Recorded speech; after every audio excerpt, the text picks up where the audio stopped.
You're listening to a Rock Candy podcast. You are now entering Magnified Studios. Welcome.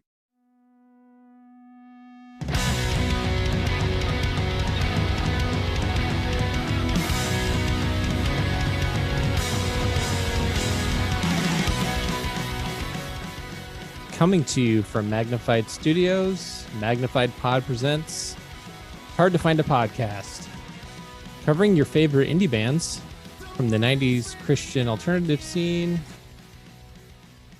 Put your tape decks on record. I'm Andrew. I'm John. This is our podcast. And John, we're not covering the 90s Christian indie scene this week. Not this week. Not this week. We have a little bit of a different kind of episode, but in some ways it works well together. Yeah. We have a very special guest on this week. Yeah. She lives in my house. I love that's how her most important her credentials. Title. Yeah. She's lives at my house. Like Danny Stairs, living under your stairs. That's right. Yeah. Jenny lives upstairs. No, my wife, Jenny Booth Potter, 8-timer, I want to say, guest on the pod, is coming on to talk about her new book, which we have teased a few times over the last couple of years, but it's finally out. So we wanted to get in depth into her book a little bit, talk about themes there. But yes, there are crossover themes between the new Craig's Brother record, which we will be discussing in the second segment, and some of what we talk about with Jenny around racial justice, everyday anti-racism, the terrible state of the world, etc.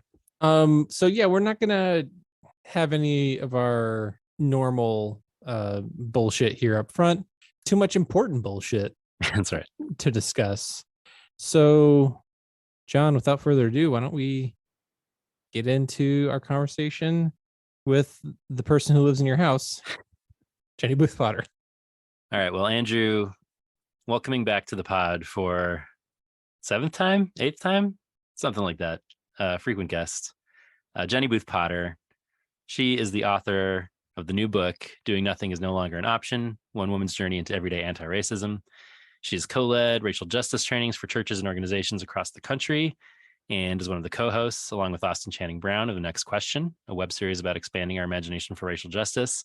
She's also the chief content officer of Herself Media, which aims to create stories that empower and bring joy to Black women. She is also my spouse and has been on MagPod a bunch. We've been teasing you coming on in the months and years of you leading up to releasing the book, and now it's finally out in the world. So we wanted to get you on to talk about the book.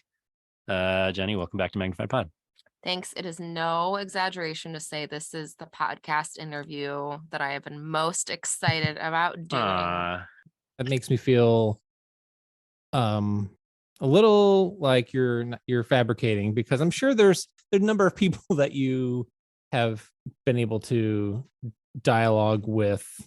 I mean, yes, when talking about anti-racism, conversation with two white men is probably near the top of the Yeah, kind of. I mean, I wish you were women, but same. We well, speaking of which, this is a book largely for white readers. Well, right. Way to segue, honey. I mean, they don't call me the segue king for nothing. Noted. This book is for everyone, but in particular, you wrote it for white readers who are interested in taking steps for integrating racial justice activities, everyday anti-racism into their lives, but are unsure or overwhelmed by how to take those next steps. So I think, in a way, being a couple wimpy white boys per a chapter in your book is a perfect on-ramp to talk about some of the specificity around writing a book around racial justice for primarily a white audience. So I know you've obviously talked a lot with me throughout the process about how you came to the book, but I wanted you to share with our audience a little bit about just why you wanted to write this book. I know that you had in mind the idea of an approachable tone, a welcoming tone, wanting to make the work of everyday anti-racism irresistible to primarily white folks who need to hear about how they can engage in racial justice in a way that lets all of us flourish. So yeah, could you talk a little bit about who you wanted to write it for, why you wanted to write it in that tone that we were talking about? Yes, I wanted to write this book because for so many reasons, but I think even the way that you phrase the question of, which is true, I wanted, one of my favorite quotes is, the work of an artist is to make revolution irresistible. And I think that for so many white people, they don't feel like racial justice work is irresistible. We feel like it's optional, like it is not actually integral or impacting our lives. So why do we need to touch it? Because we're not those awful alt-right Nazi extremists. None of us were marching at Charlottesville. So like, we're doing fine. None of us are gonna pull over someone and, kill an unarmed Black person. So like, Or your grandparents are from Sweden, and so therefore they like the person you cited in your book who yes. Was also mistaken about the role that Sweden had in slave trade. Did you like that? Yeah. Did you like my little zing at Swedes? Zing. Zing, Sweden. You actually invented the chains that bound human beings. Dang. So there you go. Yeah, but I think for so many white people, they really are opting out of what is not an opt-outable conversation, work, everything. So, but I really wanted to make sure that I wasn't doing what is so frustrating when someone has kind of an epiphany, is they turn around to the people that haven't had that realization and say, what's wrong with you? Why haven't you figured this out yet? And it's like, I've only figured this out 5 minutes ago. And yet I'm now shaming and, shaking my finger at other people, because my experience in this work started when I was 20. And the response that I got from the people that I started doing my very, very early justice work was incredibly gracious. And so I don't know if I would still be here if I had been shamed into caring about racial justice, or made to feel guilty. And that wouldn't be enough to like anchor me and root me. So I really wanted a book that people would feel like they literally had someone in their corner that was like giving them like the best pep talk before they, need to go do some hard things, because it is hard. It is embarrassing to realize that you've lived completely, in so many ways, probably like really ignorant and blind, or not even ignorant, like ignoring the plight of so many people. And there can be so much inner work that's involved in that is difficult to face. But I think what I wanted for my reader to know is that it's worth facing so that you can move towards creating a world that is better for everyone, and that in the process you will actually feel and experience freedom and joy in reclaiming your own humanity in ways that, as white people, when we're not doing this work, we're distanced from the fullness of our humanity. So I wanted to write a book like this because I didn't have other white people that I was learning how to do this work from directly. Like, all the white voices that I hear on this topic are usually from like an academic or like professor or like history kind of slant.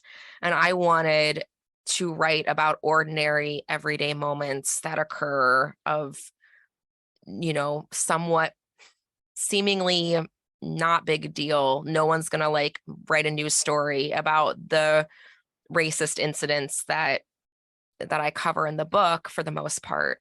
But they still matter and they still add up. And that's where, for the majority of us, the work is. So I wanted my reader to understand that we all have spheres that we are influencing. We all have access to power and influence. And how are we going to wield that? So So yeah, I mean, I literally got the idea for the book in like a day. And then like any creative process, it took about from, as you mentioned, John, like you all have been teasing it for a while because it takes a really long time. So I worked on the proposal for almost a year and then got it sold.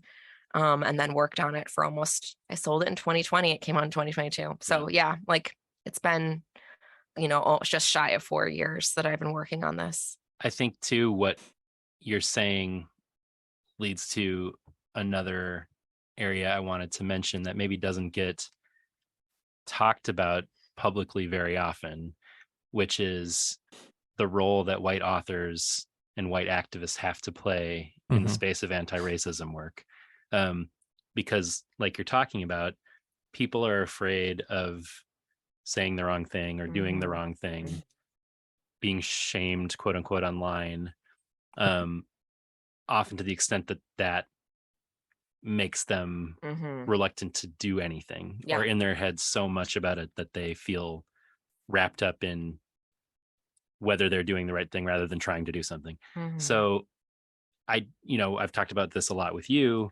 You've thought about this as someone who cares deeply about this, of, do I, as a white woman, have something to say about racial justice when there are lots of voices of people of color to hear from as well. But could you talk a little bit about that unique space that white activists and leaders do have to play here? Because I think another phrase that you've used a lot is, if you're afraid of screwing up or being canceled, quote unquote, you're afraid of the wrong things. We should be afraid of our friends being killed, or watching their kids not come home from the park, or watching their cousins be, facing a prison sentence that's 4 to 5 times what like my brother would ever get. So yeah, I mean, I don't want to sound like pious or something, but it really mattered to me that what I was doing was going to not create more harm, that I wasn't, that I wanted to make sure that what I was doing was occupying a lane that only I could occupy as a white woman, not taking up space that was meant for like a Black woman or any other like person of color. And so it was, I will not, it was a lot of going to the people that I do this work with and talking about, here's kind of what I'm planning on saying. And the first people that I went to were the 2 co-hosts of The Next Question, who are 2 Black women. And they said, that sounds good, because I don't know, like people ask me, what should I do? And I tell them, well, I don't know, I'm not white. Like, yes. So the emotional labor to figure this out is historically put back on Black people to like help me figure out how to not be racist, or what should I do? And it's like, well, they're already dealing with all the emotional labor of all the other stuff, living of the effects and impact of racism. And they don't want to hear your big white crocodile tears about how bad you feel about these things. Right. And I think a lot of people, and a lot of the circles that I'm in with white people, those crocodile tears are earnest. Like they're genuinely wanting to know what to do. And I think for a lot of activists out there are many that are like wanting to tell you what to do, and we should listen to them. And so I am not by any way suggesting like just hang out with Jenny all the time and she'll tell you what to do. I'm kind of like I've just been watching like a lot of cooking shows lately, and they just did one where the challenge was like, do an amuse-bouche, which is like literally it's like one bite. It's meant to kind of like prep your mouth for the meal and like get you excited for what's coming. That sounds like weirdly sexual as I'm saying this right now, but I want to be people's amuse-bouche. Like I want to give them something that's like, whoa, I didn't know it could taste like this. I'm so excited for what's coming. Producer, storyteller, amuse bouche. Yes, you're not going to get filled up with me, but you're going to get a taste of what's coming. And Sure. that's what I wanted for people. So really it was going to my community and really kind of doing what felt like, okay, only they're right. Like, I know what it feels like to be white in these conversations because I am white. And so this book is not like, it's not an academic read. It is like rooted in my personal stories that lend themselves to going through some history because of a lot of the experiences I had were learning in like real locations or through real experiences about our country's history. But it's not something that's just like research based. This is like lived based. And I think that I'm guessing not many people in your audience are like, I want to write an anti-racist book.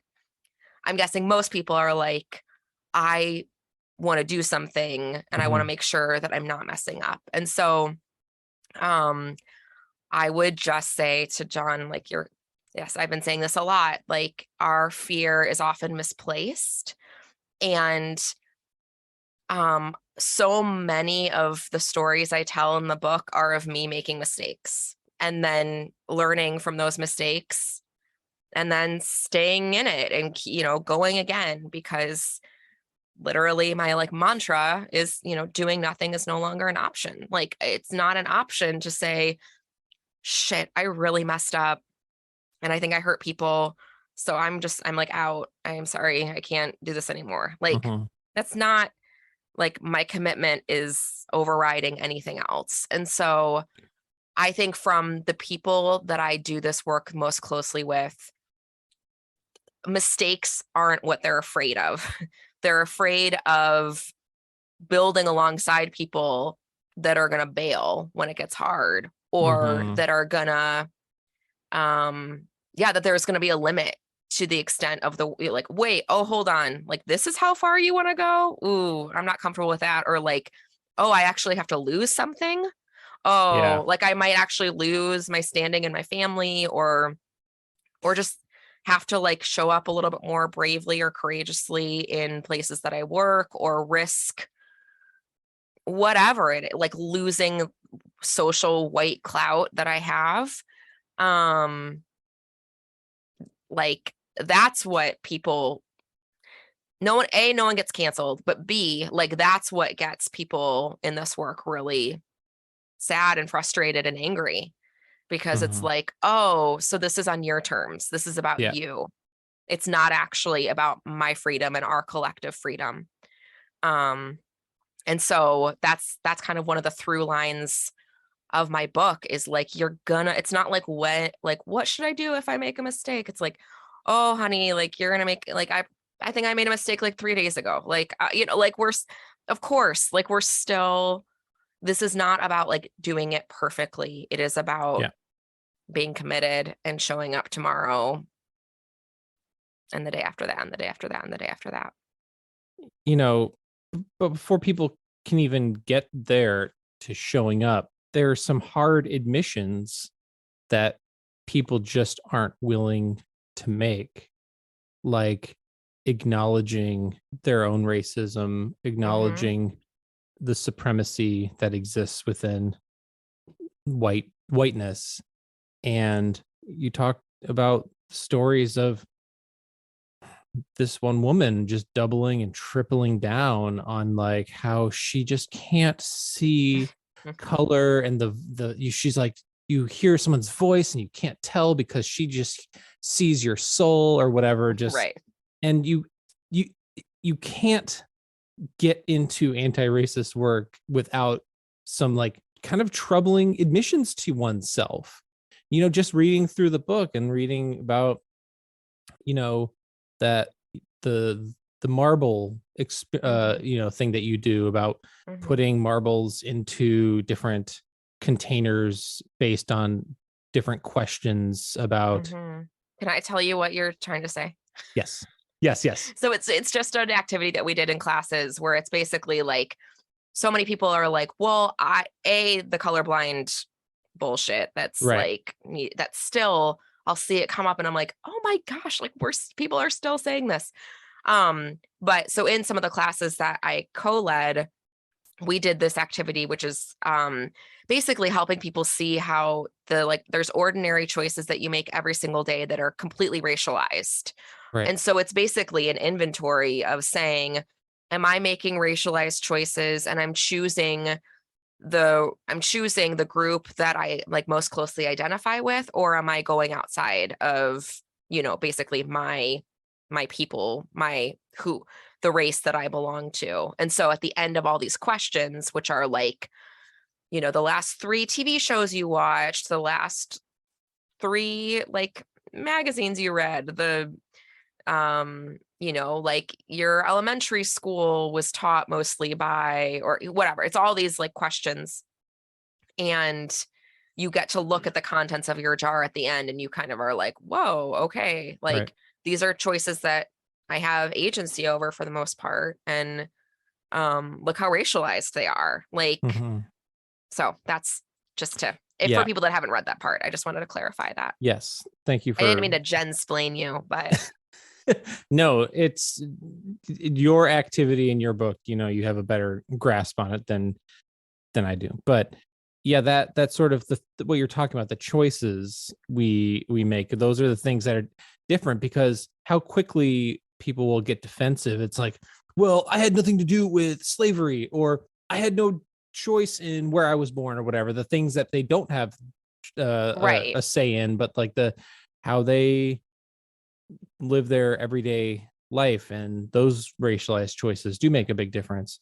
So what is it that you think makes it, when things like this are staring them in the face, the individual racialized choices that they make on a day-to-day basis, why do you think it's so hard for a white person to admit their internalized and not just internalized racism? Ooh, just a real easy question, Andrew. I mean, I think one element of it is we're so hyper individually focused. Mm-hmm. Like, okay, sure, I chose this neighborhood and it's mostly white people around me, but I didn't design this neighborhood alone. Like, this Mm-hmm. neighborhood was designed through redlining and Right. through systems, through loan rates that certain people were approved for certain levels of home value, and certain people were discouraged from buying in these areas. So I think there is, it's not just nuanced, it's so intertwined that people, I think, are so afraid that if they start detangling and they start like pulling at the thread of this has all been constructed, like how far are they going to unravel? Mm-hmm. And so I think it's really terrifying to realize, like, oh my God, like I didn't even do these things like that you have been so oblivious. And now, yeah. And now like pulling at this is going to take a lot of living with a lot more intention. I don't think most people are that intentional. And I think it really pulls at people's value and view of themselves as being good people. Right. And they want to double down. I want to be seen as a good person. And so Right. if you're telling me that I'm making choices that are racist, how am I able to hold I'm a racist and I'm a good person in both hands? Right. Right. So I have to get rid of one of those labels. Right. And I'm not getting rid of the I'm a good person label. Right. So I have to throw out I'm a racist label. And then I'm just going to double down on I'm a good person. I wasn't there. I didn't see it. I don't. Yeah. La, la, la, la, la, la, la. You know? And then tokenism comes into play. That's where the whole trope of like, well, I have a black friend, or right. my spouse. You're digging for receipts anywhere Yes. you can find them. And Yes. your receipts are like worth a penny. Like they're not they're not worth the paper they were printed on. Right. Along the lines of what you were saying there, Jenny, the emphasis on individualism is something you touch on in the book in the context of a culture that you came from, Mhm. which most of our listeners can very much relate to, which is, you know, coming from the same background in terms of evangelical culture, youth group, then you working as a church professional for a lot of years. Like, one thing that you've talked about is the degree to which charity rather than justice was emphasized in your sort of church influenced understanding of race, and how much self tends to be emphasized in that evangelical culture versus collective. So I wondered if you could talk a little bit about how that background in the 90s Christian alternative scene that we've talked about on the pod so much played a role in shaping your understanding of race, and then also how your experience working as a professional in a megachurch environment influenced the space that you carved out for yourself within racial justice activism and storytelling.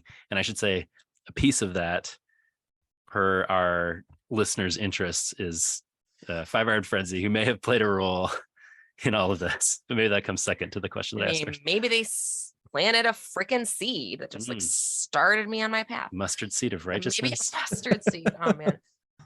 Whew. I got a little trigger just saying that. Yes, you just asked me a lot of things, honey. Sorry. No, it's okay. I'm just trying to figure out where to start. How do we solve racism today? Sorry.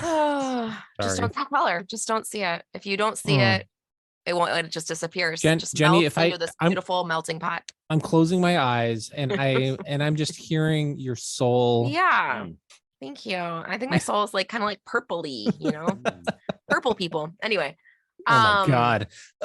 You know, can I just for a second before when people are like, they talk about like, I don't see purple, or it's like, you know what though? Purple people and blue lives, those aren't things. Right. This black woman is a person. Yeah. She's right here. Right. Let's not start talking about like people, like, because like you're whether you're black, green, or purple, I don't care. It's like you're equating Austin, a black woman, with a purple person. That's not real. Right. They're not that's insulting, and it that in itself is dehumanizing. Well, yeah, it's like you're basically saying like, this is all mythical. Yes. Yeah. Anyway. So now that we solved racism, I'd like to move on to my 5 Iron Frenzy anecdote. No, yes. I do think that, yes, I relate to so much of your audience and to obviously the two of you. I mean, Andrew, we grew up like 20 minutes away from each other. And yeah, I think growing up very much colorblind, focus on the family, burn your non-Christian CDs, whatever. But then, you know, John and I, well, we all went to the same college, and it was at the college that I had this, like, John and I got to go on this 3-day bus trip down to the South where we went to different civil rights sites. We went to a working plantation where we were told that this is where the good slave owners lived. Yeah. We went to a lynching museum where someone in our group recognized a name of someone that she like was in her family. And so just seeing like these horrible truths of our past and of our, you know, the ramifications leading into today. And so by the time I started really having my eyes opened to racial injustice, I was still like very hopeful about the church's role in this was kind of like when racial reconciliation was getting like that term was getting really a lot more like more dominant and more pervasive within the church that I was attending and then working at. And so I felt like I was like, all right, like we're on the right side of history. And what ended up happening there is like kind of what I alluded to before. They were willing to go. I think anytime you're dealing with the road of compassion versus justice, there is a power dynamic at play, because justice work is like a great equalizer, and compassion work has like, you have the helper and the helpee. You have the, you know, the blessed to be a blessing and like those that you're, blessing. What you get what I'm saying? Yeah. And so there's an inequity that is kind of enjoyed, I think, by those that are blessed to be a blessing, right? Like the things that used to be said at this church were like those who have been, what was the thing that he used to say? Afflicted with affluence. Mm. Oh, this affliction. Okay.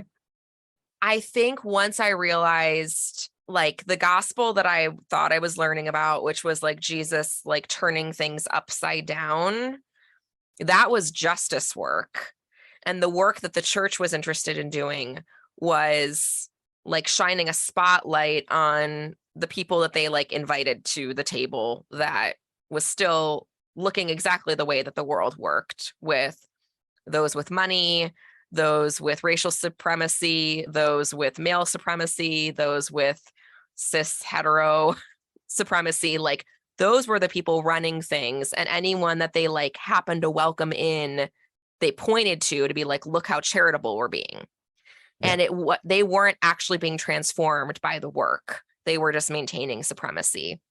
And that's obviously like, those are some bold words I just said, but I think it's true. And I think that's, to paint with like very broad brushstrokes. I think that's what we're seeing. And that's what so many people are walking away from in the church is looking at people that are hoarding and abusing power, because racism is an example of hoarding and abusing power.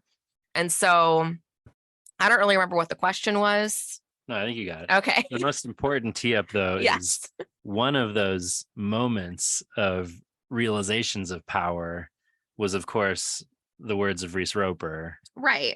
Well, no one was talking about, I didn't know what the Crusades were. Like, I did not know anything about the history of harm from the church. And so I literally remember where I was in my best friend's basement. I mean, can I say skank? Like we were skanking it up. Yeah, you can say it. To you 5 can do it iron if you want. Because that was on the approved list or whatever that we were like allowed. And I just remember I remember those lyrics of like, I mean, I don't remember them. Sorry, Reese. Well, you're talking about the Old West, which both Yes. Andrew and I have talked about as sort of an aha moment. I think a lot of 5 Iron fans do. The first song of their first album was like, whoa. Yeah. West or bust, in God we trust. Let's rape, let's kill, let's steal. We can almost justify anything we feel. I'm not gonna sing anymore because I'm climbing up that ladder. Well, brownie points for me. I'll work my way to. I cannot think. Just you wait and see. But then the next one, I'm not. Well, I am. Said one cowboy to another. I think it would be nice if we could take these. I always heard it as. Is it Indians? Engines. Okay. Engines. Not exactly. Doesn't. Yeah. Okay, and convert them all to Christ. So they're all disgusting and bringing me great pain. And if they don't believe me, we'll put a bullet in their brains. So I don't know if I don't want to overemphasize this memory, but it was literally the first. I was saying to John before, it really was like the first thing that kind of poked at. It was like the first rock thrown at the bubble, right? That I was living under, where I was like, wait, what? Like. Yeah. What are we talking about here? What happened? And who's to say that if I hadn't heard that, like if I wouldn't have been more receptive to when I started hearing stories of history, that I wasn't like totally, completely shocked, because it wasn't the very, very, very first time that I was hearing history told in a more, honest, accurate, non-whitewashed way. It's a moment that we've talked about a lot on the pod. I have relayed. I remember exactly where I was when I first heard it, and it blew my mind. And I think we were clinging to these moments that broke through the veil to like, oh, there's so much more to the world than we understand. Well, because that's like what these youth groups are priming you for, right? Like I felt like I was primed to be like a difference maker and like an agent of change and truth and all these, just like you're on fire for God. Right. and these really like zealous things. And I resonated with that so much because that is how I wanted to be in the world. I did want to be making a difference. And I think that, that's at that age, that is like what you want to make, you want to feel like you have purpose. I was going to make a purpose-driven life joke, but I'm just going to let that. But you do want to have purpose in your life, in your purpose-driven life. Yeah. And I think a lot of like these youth group people like take advantage of that. And I there was something I'm sure you all talked to them about, like, did they get pushback on putting that in? Like, that was a Christian label. Like, why was that okay? Or they just snuck it in and they're like, these kids are too busy skanking. They were on a very small niche label, so maybe they were able to get away with more than they would have been able if they were on Tooth and Nail or something. But I don't know. I mean, that is something we've talked to them about. And I think it was just always part of their identity. And so people who told them? Like, how did they? Yeah. I mean, I think that's how I think like when we're talking about the inner work that happens in these conversations, or, as white people like that are facing the reality, I think there is also this, like, it's this double-edged, holy shit, this is how the world actually works. Mm-hmm. Why have I been told this other narrative for so long? right. Like, why was this perpetuated by the church, by my teachers, by my parents? Like, and so I think why the 5-iron thing stood out so much, and even just in this moment being like, who got to them? Like, how did they get through to them? Because everyone else was in this veil of, that was still very much in like the colorblind days, like hardcore colorblind. I know we still see people wanting to like point to that, but it's fewer than, it's so much less prominent than it, because it used to be, if I see color, that means I'm racist. Because noticing difference is saying that there is value in these differences. Right. And that's not actually what, literally seeing the color of someone's skin is not, you're not inherently like saying there's a difference in value. But I digress. You're going to say something great right now, Andrew. I can feel it. The colorblind thing, still very prominent, but what I'm seeing more often, which I think is just as insidious, is the both sides crowd. There's both, it's like it's 50-50. You have people marching with tiki torches saying Jews will not replace us. And then there's the other side, I guess, people who are opposed to fascism, and that's just as bad. But it's just making things 50-50 cheapens the seriousness that is white supremacy. And that, the story about that you were telling about this group that you were with that went to, was it North Carolina or South Carolina? Yeah, we went to Charleston. Yeah. And he was like, what if we met with because he had come off a Israel-Palestine trip, and and seeing value in talking to the different sides about the issue, and it's like, why don't we meet with some black people and white supremacists, and like, and I just think that giving time to and platforms to these groups as if they're equivalent, they're equal, you're putting all them they on need is just a little understanding and empathy. Yes.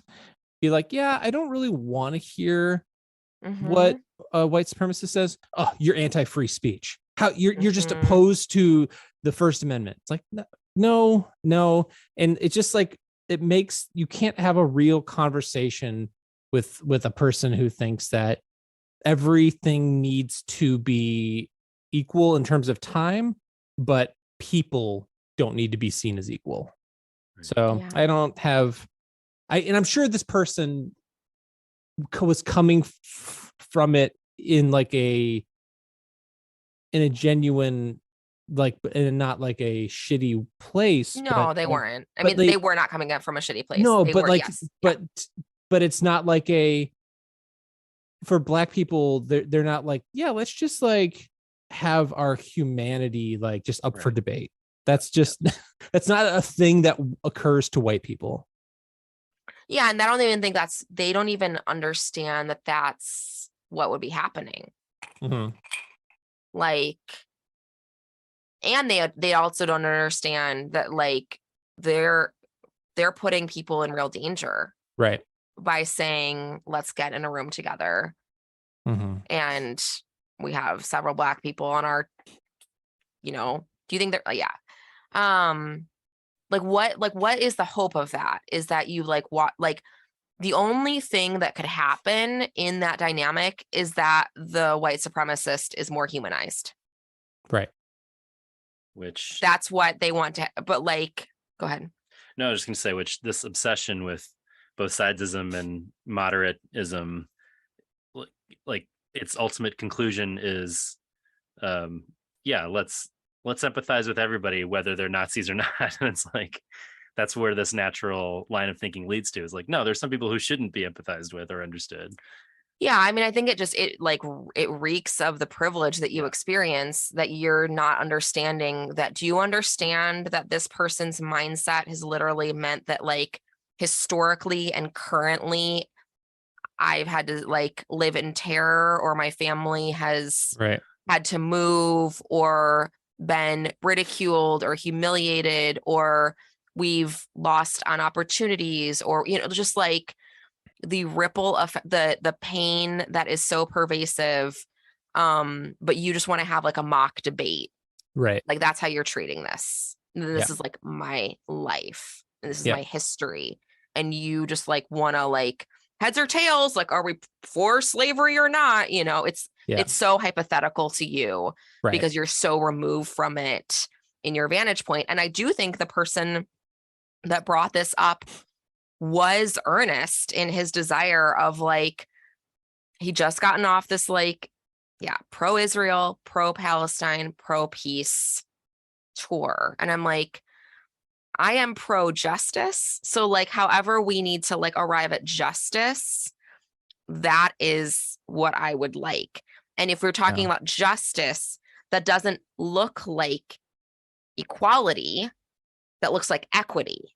Yes. And so we need to have an equitable conversation, not an equal one where I talk for 5 minutes and you talk for 5 minutes. Because guess what? Historically, white people have been talking and hoarding the microphone and hoarding the textbooks and hoarding the curriculum and hoarding the ability to read and communicate for hundreds of years, longer than Black people that we enslaved, than the indigenous people that we murdered, than the Japanese people we put in internment camps, than the brown people we put in cages at the border. So like, you're not, so those people, Andrew, I'm not even, those are not my people. I'm not, why the fuck do I want to have a conversation with a white supremacist? No, I do not. I want to work alongside the people that are interested in organizing and taking action, in actually making change, not having debate practice for whatever epiphany might come. The one thing that we have in common with a white supremacist is whiteness. The difference is that we want to dismantle it and they want to uphold it. Right. They are very like race conscious. Yeah. These are not people that are talking about being colorblind. No. And so they're actually not this is not like original thought. They are absolutely the greatest threat. But like just under them is all the white people that are like, I'm fine, I'm a good person. Right. That aren't challenging those people and that aren't working alongside the people of color. Right. And aren't voting alongside the people of color for candidates that are going to do more justice-minded, racially justice-minded types of legislation. Something that I as I had said to you before we started, and I don't know if this is something you mentioned in your book, because I, in full disclosure, have not finished it as of yet, but I kind of had this thought about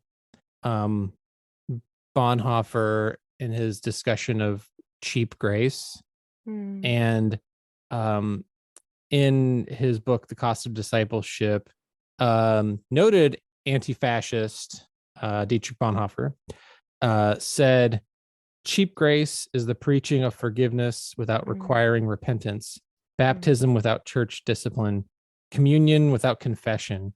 Cheap grace is grace without discipleship, grace without the cross, grace without Jesus Christ living and incarnate. Costly grace confronts us as a gracious call to follow Jesus. It comes as a word of forgiveness to the broken spirit and the contrite heart. It is costly because it compels a man to submit to the yoke of Christ and follow him. It is grace because Jesus says, my yoke is easy and my burden is light. It's like people want to be anti-racist, but they want to be for justice, but they don't want to do the stuff that's required. They don't want to do the work. They want to have be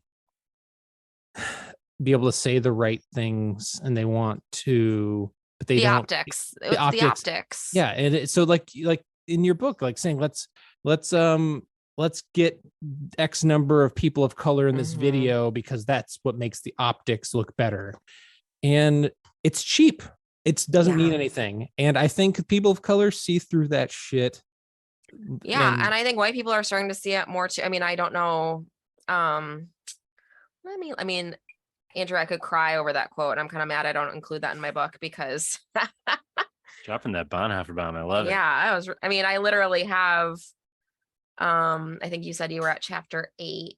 Yeah, and chapter 9 is called a confession, and it's literally like I basically just go through and confess and repent and and then go into talking about the amazing grace that is required in this work. Yeah. And like that it is exactly that type of grace that you're talking about. It is not cheap. There is an embodiment of this work that I think needs to happen. Like, am I doing enough? Nope. Will I ever do enough? No. Nope. But am I like letting this as much as I possibly can, like go everywhere in my life and in my thoughts and my, like, am I letting it transform me? Right. Like true transformation that costs something? Yes. Am I held accountable? Yes. Am I, like all those, I mean, even the fact that it's from a book called what is it called? The Cost of Discipleship? The Cost of Discipleship.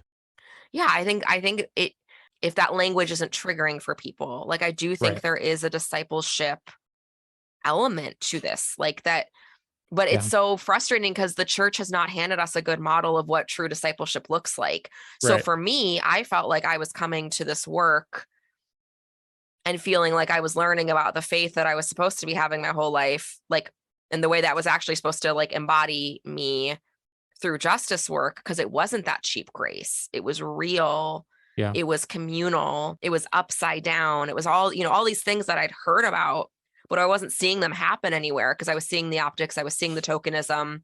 Yeah. I was seeing the both sides. I was seeing the white moderates like, well, slow down. Like, we don't want to take people too fast because we might lose some, AKA donations will drop off and will piss off the old white donors. If there only there was a denomination that we could point to that's doing that, but I can't think of one off the top of my head. Yeah, I don't know. Sorry, good luck with that. We all have some collective baggage in this pod about that. Yeah. This line of questioning about the confession that the church needs to make but isn't, and related to how white supremacy has been more emboldened in the past few years, will show up in our next segment when we review the new Craig's Brother album. There's a fair amount to chew on in regard to that stuff, so I would suggest people hold on and listen to that if they want. Oh, I thought you were gonna have like a rapid fire for me. Well, I mean, yeah, I got a rapid fire for you. Yeah, go ahead. You mentioned in very early on in the book that for white people, white readers, do not stop with Jenny Booth Potter. Move on to people of color and read their books on these issues. Who should people be reading after they finish your book? I need to just have a list. Can I? You did share a list with us. I think I did. We've done that. We've done that before, but still, we want that. We want them new menchies. I mean, if you have not read Austin Channing Brown's I'm Still Here, it would be a beautiful, I don't know if we're like book cousins, book sisters, but it's very cool how, Austin and I worked together. So like a lot of our stories that we're telling are about the same place and they kind of overlap. Austin also has a new version of I'm Still Here coming out in the spring, which is like the young readers version. And so if you have kids in your life, or honestly, I will be reading it. Just because it'll be more stories about like growing up and learning about race and racism directly from a really young age. So Austin is like my number one. So many people are saying doing nothing is no longer an option, and I'm Still Here would make two great companion pieces for Christmas gifts this holiday season. And I think if people are looking for gifts, they should go out and buy those books right now. I think many people are saying that. The streets are talking about that. Heard that somewhere. That's great. No, they really it would. And she tells the story that is from my title in her book. So anyway, so Austin's my number one. If you're looking for like history, I would go with Clint Smith, How the Word is Passed, A Reckoning with the History of Slavery Across America. I would be checking out Nicole Hannah-Jones, The 1619 Project. Next question guest. Next question guest. We also interviewed Clint on the Next Question, like after COVID hit. I'm just going to keep going with next question people. I think Andre Henry has a book, All the White Friends I Couldn't Keep. Yep. One of my new favorite best friends, Marcy Elvis Walker, has a book that is available for pre-order now. It comes out in the spring as well. It's called Everybody Come Alive, Between the World and Me by Ta-Nehisi Coates. Isabel Wilkerson you mentioned in the book. Yes. The Warmth of Other Suns, about the Great Warmth Migration. of Other Suns. Yes, that is a game changer. That book helped me understand our country's history so much. The New Jim Crow by Michelle Alexander, which is about mass incarceration. I mean, James Baldwin. Right. I really love Dante Stewart. Yeah. Has a book, Shouting in the Fire, and he's very influenced by Jesus and James Baldwin. He always talks about that combination. I'm sure I'm missing someone that I'm like, I can't believe I didn't say them, but those would be great places canceled. to start. This is the end of the anti-racist work because you're canceled. Yep. Well, guess what? Doing nothing is still no longer an option. Yeah. Okay? Boom. Jenny, you are always generous with your time with us on the pod. We love talking to you about this stuff. And I know a lot of our listeners really appreciate the perspective that you bring. So would recommend to everyone to read the book. Doing Nothing is no longer an option. Find out more about it and how to order it at jennyboothpotter.com. Follow her on Instagram at jennybpotter and learn more about Herself Media at herselfmedia.com. And if you've read the book and if you got it on Amazon, give it a review over at Amazon. Or if you haven't, if you didn't get it on Amazon, but you still read it, give it a review on Goodreads. Those things really help. So thanks, Jenny. Everybody check out this book. Everybody think about ways that they can get involved in everyday anti-racism as well. I'm not taking that one over again. Thanks for being here, Jenny. Honey, there's grace.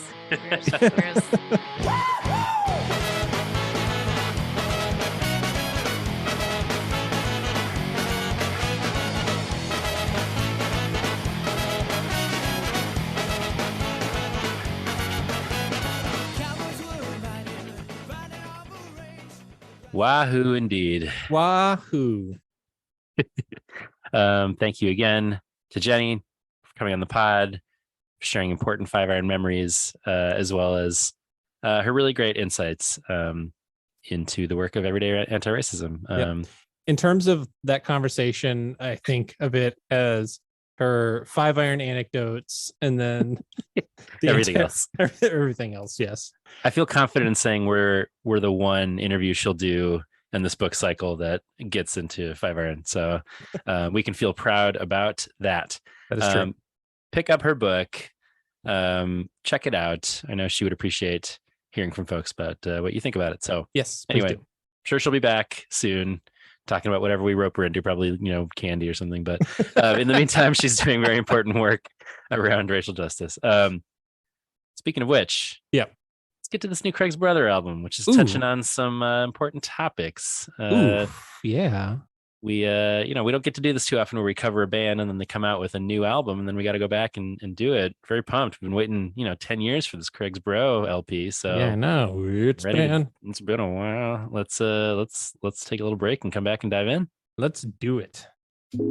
Hey Sugar, I'm Erica Michelle. I host a voice diary called Brown Sugar Diaries on the Rock Candy Network, where I spill all the tea about my dating experiences, life lessons, my journey to healing and wholeness, my life as an entrepreneur, student doctor, CEO of a nonprofit, and I give my opinion on the current happenings of the world. You see why I have this voice diary? I got a lot of stuff to talk about. Tune into Brown Sugar Diaries wherever you listen to podcasts, and let's sip on this tea or wine. Your cup, your business, Sugar, okay?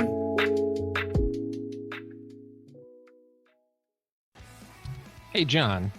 Hey. Have you heard of Small Step Records? The name is familiar, but tell me more. Well, Small Step Records is a faith-based DIY record label with bands that are melodic punk, pop punk, easycore, emo, and ska. And they have some new albums and new bands releasing records right now on all streaming services. You should check them out. Andrew, not only that, Ooh. they are Magpod's first official sponsor. Oh, really? Starburst got nothing on these guys. All right. These guys are the real deal. The tagline is love God, love others, listen to pop punk. You can go to smallsteprecords.com, check out the cool records and merch and bands they have, and we will be, through their generosity, offering some giveaways in the coming weeks and months on our socials of some of these Small Step Bands records. So keep your eyes peeled for that. Also, John, unlike some record labels, which may have come up over the course of the podcast, the artists on Small Step always keep 100% of the rights and ownership of their music. Yes. So any money that goes to Small Step goes directly back into supporting the bands. This is a label with integrity, so you love to see it. Love to see it. Small Step. Check them out. Smallsteprecords.com.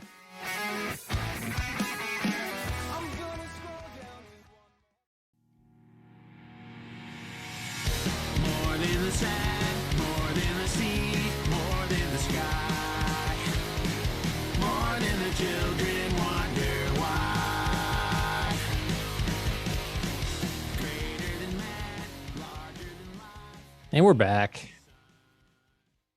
Talking Craig's Brother. Talking Easily Won, Rarely Deserved. Yes. Talking John Potter being cuter than shit. Hey, you're always finding my keys, and I appreciate that about you. Yes, we are finally talking Easily Won, Rarely Deserved, which was released on November 11th, very shortly ago. On People of Punk Rock Records. Hopefully folks heard us talk with Ted in our last episode. Really enjoyed that discussion. 2 interviews right in a row of people we could just kept talking to forever. I know, man. I know. It's the conversation with Ted was such a delight, and I did feel like all these dudes. I'm like, man, why is everybody in California or like on the East Coast? Yeah. It's kind of rude. But hopefully they heed our call for shows, and we can finally see these dudes on the road. Yeah, let's make these Midwest shows happen. We need more here. But yeah, we've been talking about getting to this record for a long time. As we said, last fall we thought maybe it was coming soon. Took a little while, longer than that. But here we are, diving back into skate punk. I'm very happy to do it. I have a lot of thoughts on this album. I'm very eager to get into it with you. But to lay some groundwork here, as we talked about with Ted, it's really, for all intents and purposes, the album band now is really just Ted and Steven Neufeld. Right. Steven here on vocals, guitar, bass, and drums, per his album name, Craig's other brother. Right. And Ted on lead vocals here. As Ted alluded to when he talked with us, Tim Van Dorn, who co-produced and mixed the records, is heavily involved here as well. He's on some vocals, guitar, bass, organ, synth, ukulele, accordion, lots of stuff. About half the songs here are written by Ted and about half by Steven, but almost all the lyrics are by Ted. It was produced by Steven and co-produced by Ted and Tim Van Dorn. And I believe recorded at Ted's church, per what he said with us. And he recorded his vocals at home. And I would say, given that, not even given that, it just sounds great, period. It does. So really happy with the sound of this record. It was mixed by Tim Van Dorn at Big Dog Recordings, engineered by Ted Steven and Danny Balastaki, and mastered by Vincent Cote. It's, as far as the Craig's brother sound, I think it's great as usual. Those harmonies are there, interesting melodies, tight and technically proficient like they've always been, and then thoughtful, probing lyrics. And I think this record really is kind of a person this far into their life taking stock of who they are, right, their role in the music industry, about fitting in general, maybe former bandmates and frayed relationships. It's an interesting sort of slice of his life at the moment. An interesting record. I mean, I'm waiting for the part where you're like, it doesn't sound shitty enough. Well, we'll get there. No, it sounds great. But what I will say is there's a slickness to the sound that, in terms of the songs, not in terms of the actual production, a poppiness that can put me off sometimes initially, but ultimately wins me over in how well it's executed. So I guess I'd say overall, I was so pumped coming off of Devils in the Details. I love that sound and how kind of hard edged and hard hitting all the songs on that record are in different ways. So I was that's kind of the mode of Craig's Brother I was hoping for here, and it isn't that.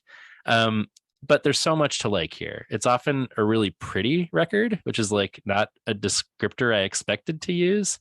But I would say that they pull it off. What was the comparison that someone said about them? They were like the Backstreet Boys of like skate punk bands or something like that. Interesting, yeah, with the harmonies and stuff. Didn't he say something like that? Yeah, the harmonies on this record are just like, yeah, they're just like 14-part harmonies. Yeah, they are. They're just layered in so well, and so it really enrichens it, or like gives the sound. It just makes it fuller and gives more depth to the soundscape of each of the songs. And I'm really into that. Yeah, I think, I knew you'd make the joke about me complaining about it not being shitty enough. And like, I do think that's where I bump sometimes, is like, it's sometimes like so sort of lush that I'm like, I miss a little more stripped down. And part of me wishes for a little more straight ahead punk sound across this record. But I also think it's cool that they're trying ambitious things and succeeding. And I don't know, a lot of these songs, I'm like not sure about them when they start. And then they are so well done that I'm won over by where they go, almost to a song. There's a couple that just like don't click together fully for me. But I'd say on the whole, like I'm very happy with this record. And maybe I would have liked a little more sort of hardcore leaning, maybe a little more, minor chord songs. There are a lot of major chords. There's a lot of poppy sound here, which isn't necessarily true of their discography. So it is interesting, but yeah, there's a lot to dive into here. I am like interested in a number of ways in the choices that they make here, and I'm eager to get into it with you. So, well, you just came off of seeing Soul Glow live. That's true.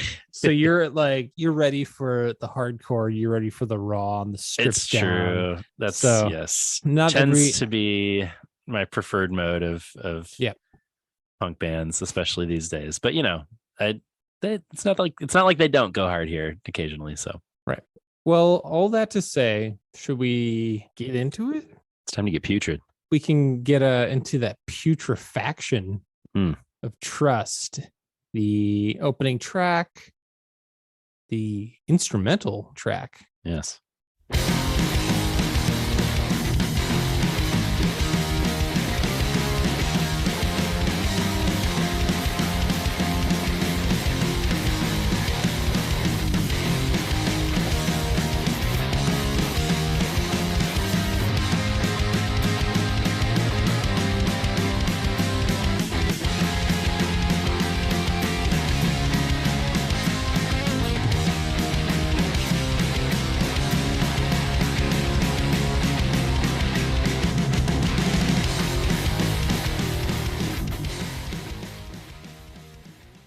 The song goes so hard.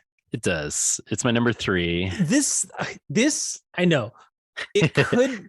I was. I wondered if you were wavering about this one. I am. I've been wavering. I was too. Yeah. I was telling John before we started that my number 3. I've been hesitant to name my number 3 because I'm just so on the fence about it. Yeah. And I'm like, is this my number 3? Yeah. And it goes so hard and it really does. Leads so perfectly into Violent Faith. And I'm like, yeah. And I would love, oh man, what a cool way to open a show too. Yes, 100%. Yeah. Yeah, I would love that.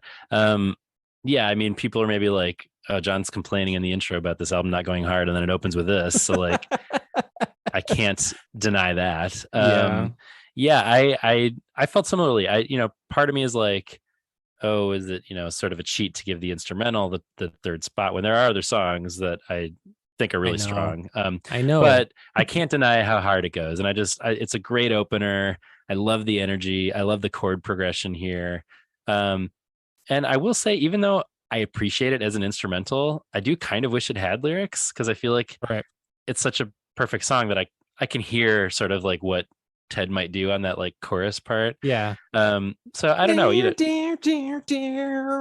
I feel like there's some like shouty something we could chant along with there that would be satisfying. But I don't know. We talked to him about whether there was ever an intention for lyrics here, and he said no. And this is written by Steven. And Tim Van Doren did the lead guitar here. So Ted said he basically did nothing on this one since he's not singing. Yeah. Which is interesting. I think it's easy oftentimes with like, when there's like two obvious artists and we know who did what, to imagine that there's like a clear delineation of being like, yeah, well, maybe Steven's the poppier guy and Ted's the harder edge guy, but I don't think that's true. And this is evidence of that, of like, this goes pretty hard and this is all Steven. So yeah, I really like this. If you go to and listen to Steven's album, Craig's Other Brother, that came out last year, which I recommend you do, it makes sense because his opening track to his record is also an instrumental. Rules. Also goes hard. Yeah, it does. Love that low bass.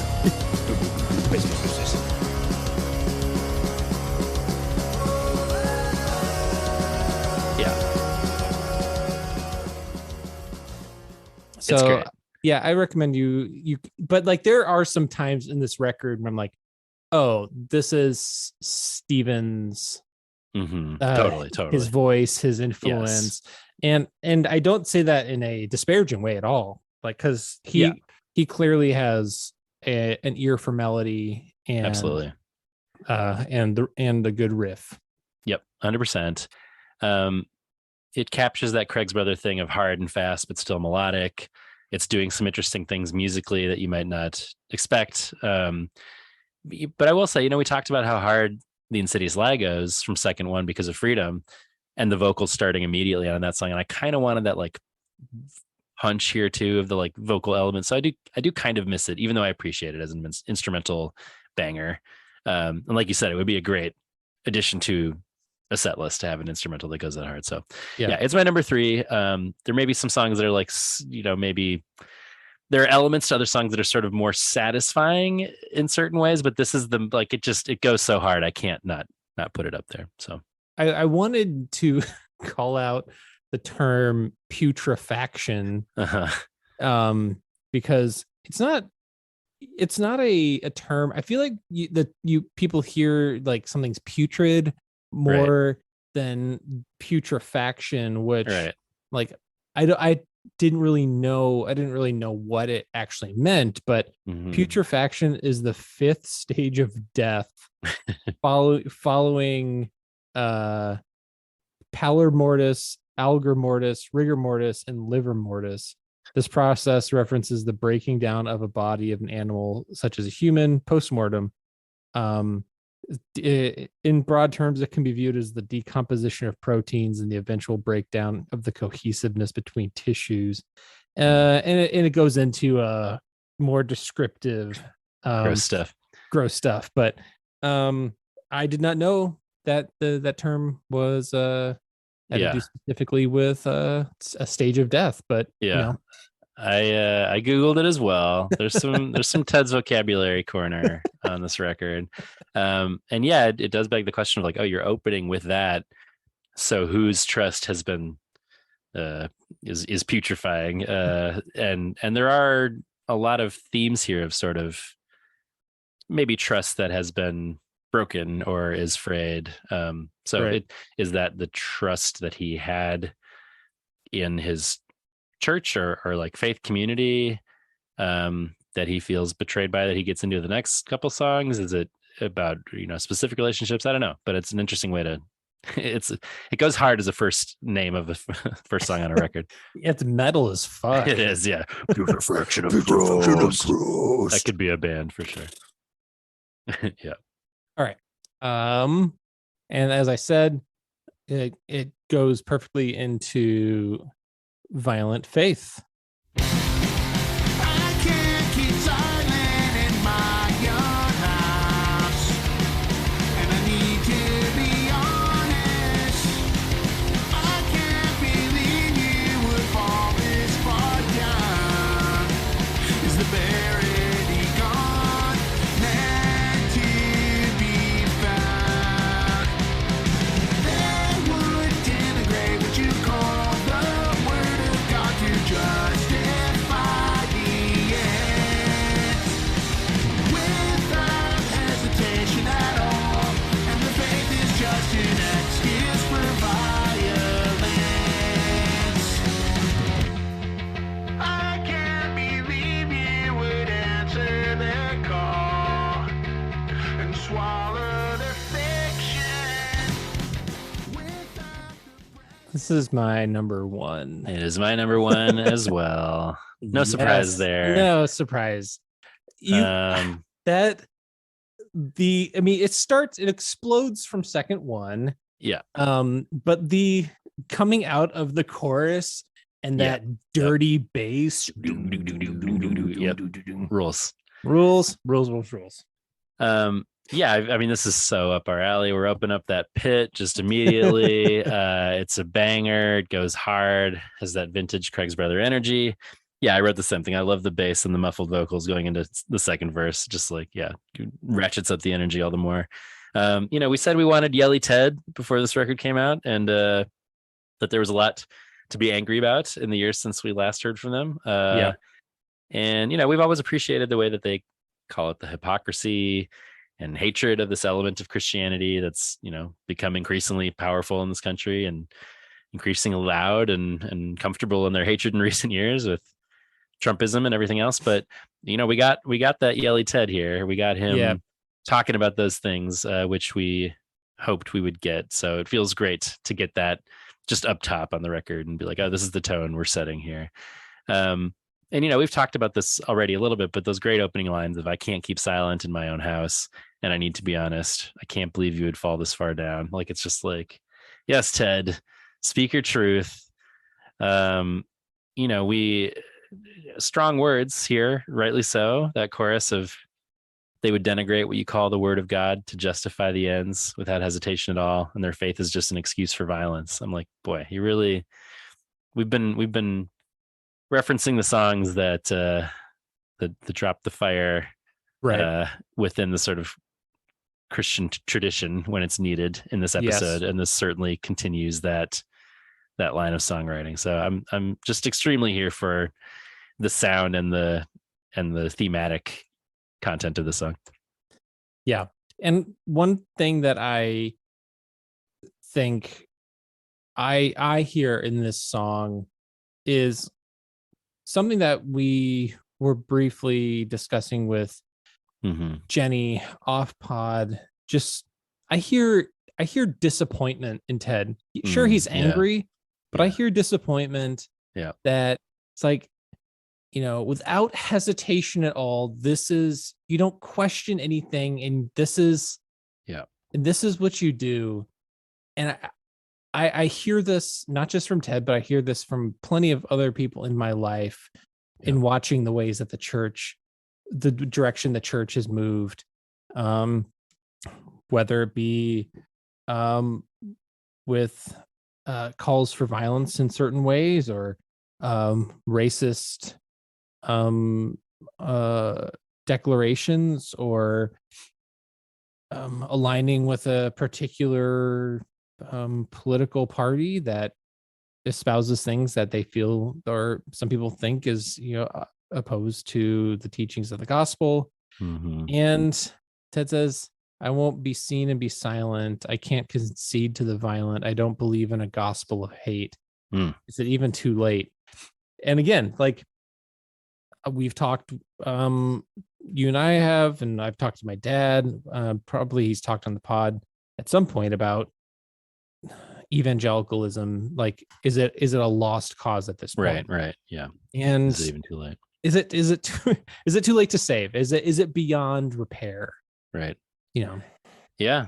I mean, it's worth asking. We brought this up with Ted when he was on the show, but like, he says, now that the door is open, I'll never place my hope in you. I'm leaving you forever and ever.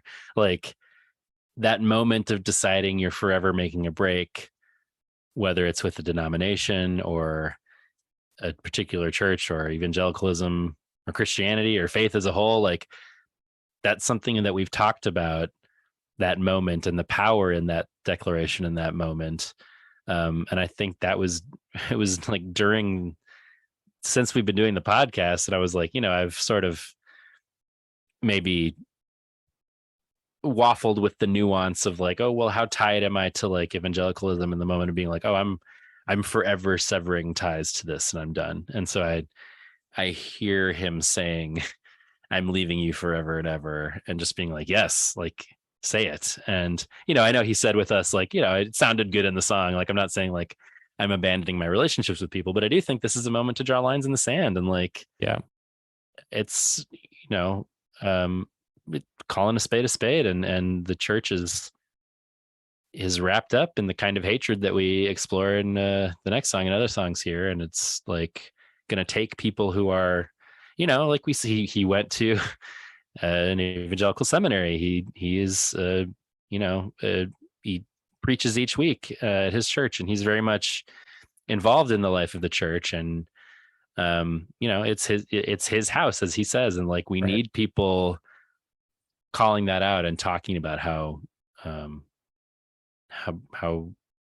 the gospel of hate has supplanted the gospel in a lot of these places. Anyway, I appreciate it. Yep. Which makes sense why it's both of our number ones. All right. Out of your hole and into our ears. That was a terrible joke. I liked it. Out of your hole. Ooh. Now that you're bold enough to come out of your hole, I guess you think the things you say aren't meaningful. But make no mistake, there's no going back to the dark. You've shown your face now, everyone knows who you are. Now that you're out of your hole, now that you think you have power, without your sheets and hoods, we finally meet the coward.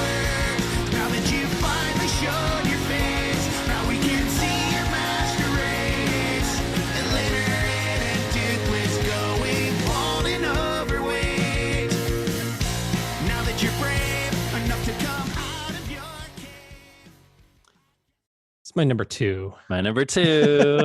I wondered if we would have the same top 3. Yeah. And now B, if the number 3 that you have that you're wavering around with Putrefaction of Trust is the same as mine. So anyway, we'll find out. But I mean, technically, like, my number 3 is blank right now. okay, sure. I So it can't- could still be Putrefaction of Trust. It is. We've talked before about a soft 3. Uh-huh. And you were saying before we started that your 3, it's a soft number 3, not because you don't like it, but just because there's other good songs that could take its place. And that's kind of where I am, that I haven't had the ability to put down. Sure. Let's see where the journey takes you as we discuss these.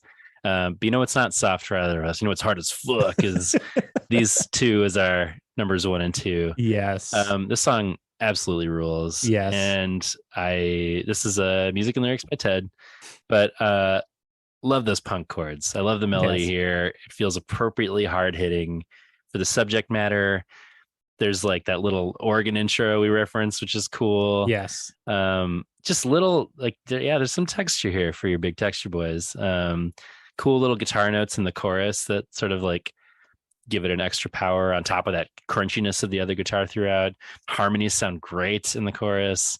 That bass riff into the second verse of like dee dee dee dee dee dee dee. It rips the whole time. Yeah. But a main reason why it's my number 2 is the bridge. For sure. We have to hear some of. At 1:30, I wrote that down too. Mhm. I'm just so ready for this bridge.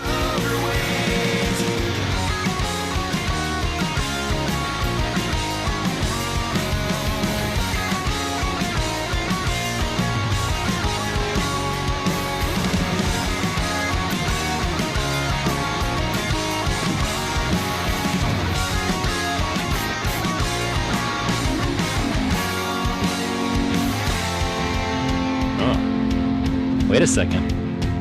Where are we going?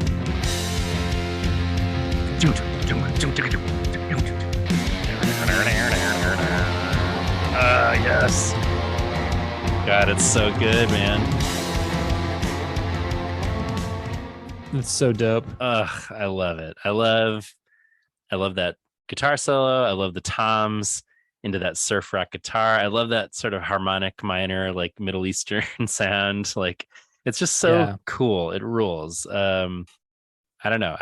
Once I was already like, is this in my top 3? And then I got to that part. I was like, I guess so. It reminds me of Pulp Fiction intro. song? No, I was gonna say no. This part here.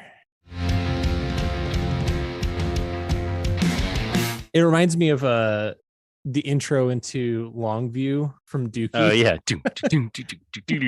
Yeah. That rules. I love toms. I love little surfy. Like, I can't resist that. So yeah, that's just one of those sort of unexpected turns a Craig's Brothers song can take, where you're like, oh, this is really interesting. So I love it.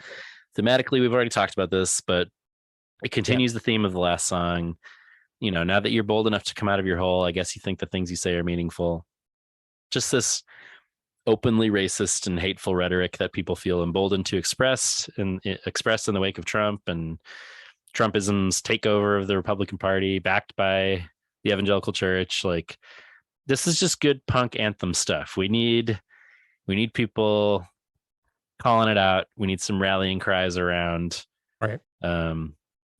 calling out that hate for what it is. So I also think, I guess you think the things you say are meaningful is a pretty sick burn. Yeah, it really is. Yep. You know, the kind of going off of what he was saying in Violent Faith about is it even too late, and what he's saying in Out of Your Hole, saying, you know, you've shown your face now, everyone knows who you are. You know, you're I'm of two minds about it. Yes, we do know who these people are, but like, as evidence of these last 6-7 years of the emboldened white supremacists, like we're still voting these assholes into right, into elected office. yeah, And we know who they are, and I think for some people they like knowing who they are. They've taken off their sheets and hoods, and we finally meet the cowards, as Ted says. But and then we elect them as president, and then we're like, oh shit, cool, this is great.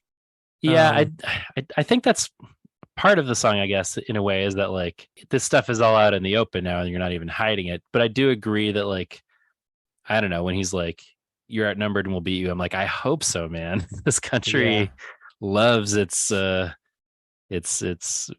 supremacists, whether they have robes on or not now. So the illiterate, toothless, bald, and overweight. Yeah, I'll take it.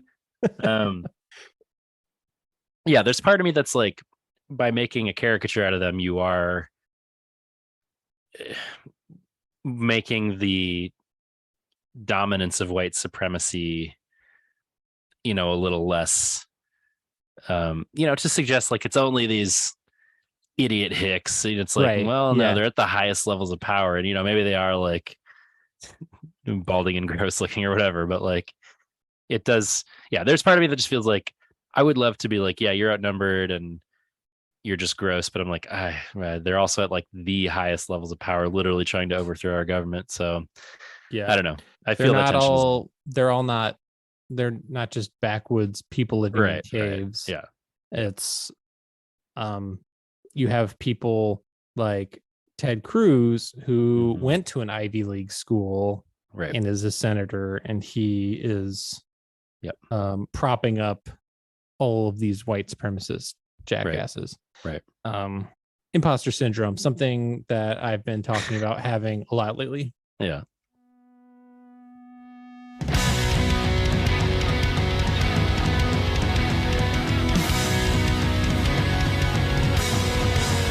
Let's fucking go!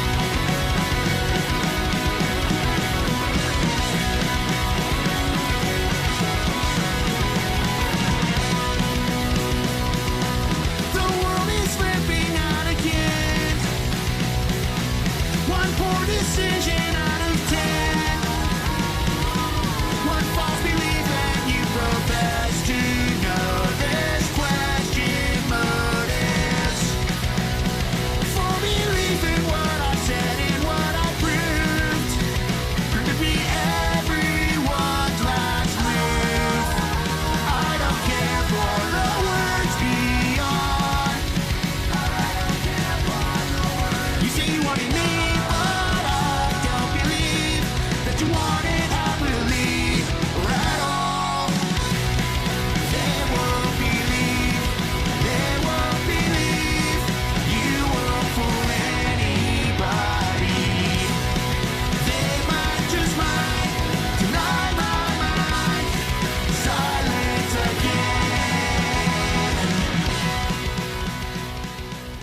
All right, this has to be my number 3. Okay. God, it goes so fucking hard, and it has the synths in there. The synths are really great. The synths are great. The harmonies.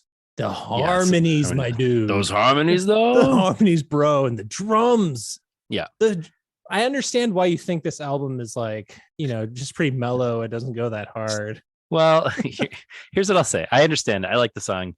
It does go hard, but it's like so poppy here. I don't know. Like the chord progression itself is just like God. It's just like that classic overly poppy punk chord progression that I'm not necessarily a huge fan of. So I'm like initially resistant to those opening notes. I'm like, I've heard this chord progression 1,000 times, but it's so catchy. And they pull it off so well that it reels me in. And then those synth chords on top, really make a difference for me. They make it more interesting. I don't know. It's fast. It's fun. Those background harmonies are great. All those things work together in a way that I'm definitely into it. And they're so tight. Like they're playing fast. They just sound great. They can't not sound great. That chorus is really poppy again. Yeah.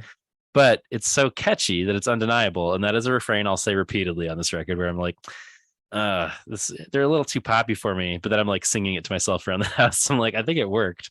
So I don't know. There's part of me that's like, I just always like it when they go a little, I don't know. Harder is not the right word because this does go hard, like you're saying, but like it's a little too clean sounding or something. And maybe it's just like the major chords and where they go, and that I always like it when it's a little grimier, but like it's so catchy and they do it so effectively that I can't like not be into it. So yeah. I mean,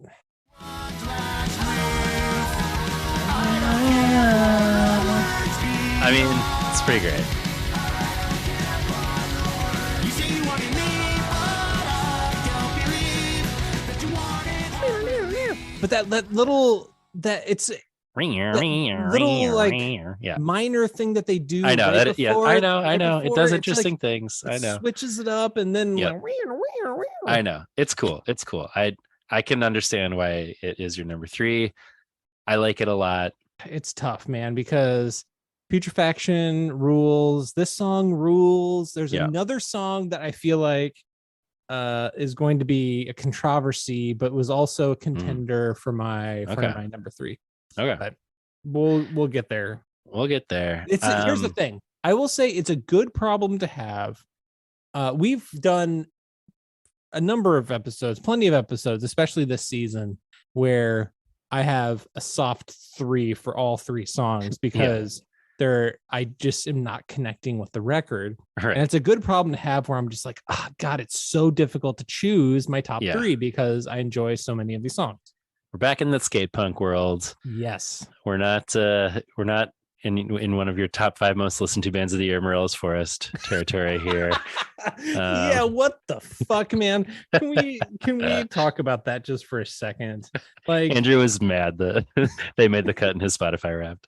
They This is did. bullshit. It's bullshit. Like, I don't know how they like, made yours, but not mine. But I know objectively, of the bands that we've covered so far for this season, the run that I disliked the most, and they made my top 5. I'm like, I've listened to Weird Al way more this year than I know. Something is a little fishy with the Wrapped this year, I think. Something is askew because we both had Hangnail in our number 3 spot, and I'm like I can safely say I haven't listened to Hangnail since January. I know. Yeah. So it's odd. Anyway, it's weird. I don't know if I trust it, but Craig's brother though did make both of our festivals from the InstaFest app, pulling from our Spotify listening. That is true. Anyway, that is true. Anyway, great song. I enjoy it. John hates it. Yeah, it sucks. I was gonna ask, do you have thoughts on the lyrics here? Because I think it's about hypocrisy. I mean, maybe not living up to like the version of himself from being sort of the front man of a punk band espousing ideals, or maybe as a public Christian, because it sort of starts out pointing outward, you won't fool anybody, and ends pointing inward because he ends on, I might fool everybody. You know, he says, I never want to be that person I hate when the costume I create is gone. So I just wondered, like, I think there's some themes here, but I wondered if you had particular insight into what you thought he was maybe naming in particular. I mean, I think that is open to interpretation. Sure. And because he says, maintain the purpose, play pretend, keep up the face, maintain the grace to fake it.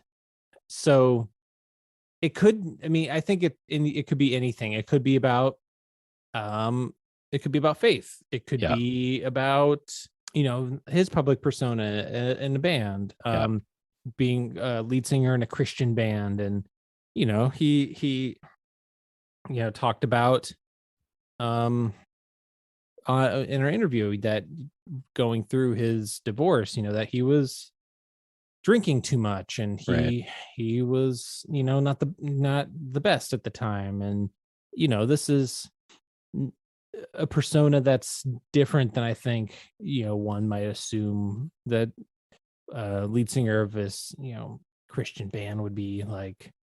But it could be any number of things. And you know, I never want to be that person I hate when the costume I create is gone. Like you said, it's I think we all have those personas that the sides of ourselves that very few people get to actually see, that they're reserved for the closest and the most trusted people in our lives.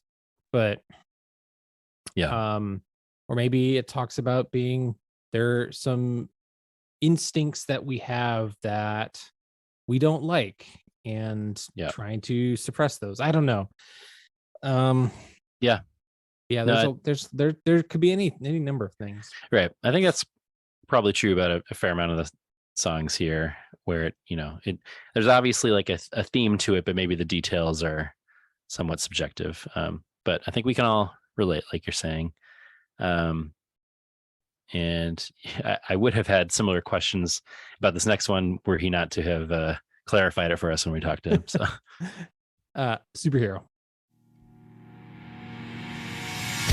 More than the sand, more than the sea, more than the sky, more than the children wonder why. Greater than man, larger than life, beyond the sun. Better when all is said and done.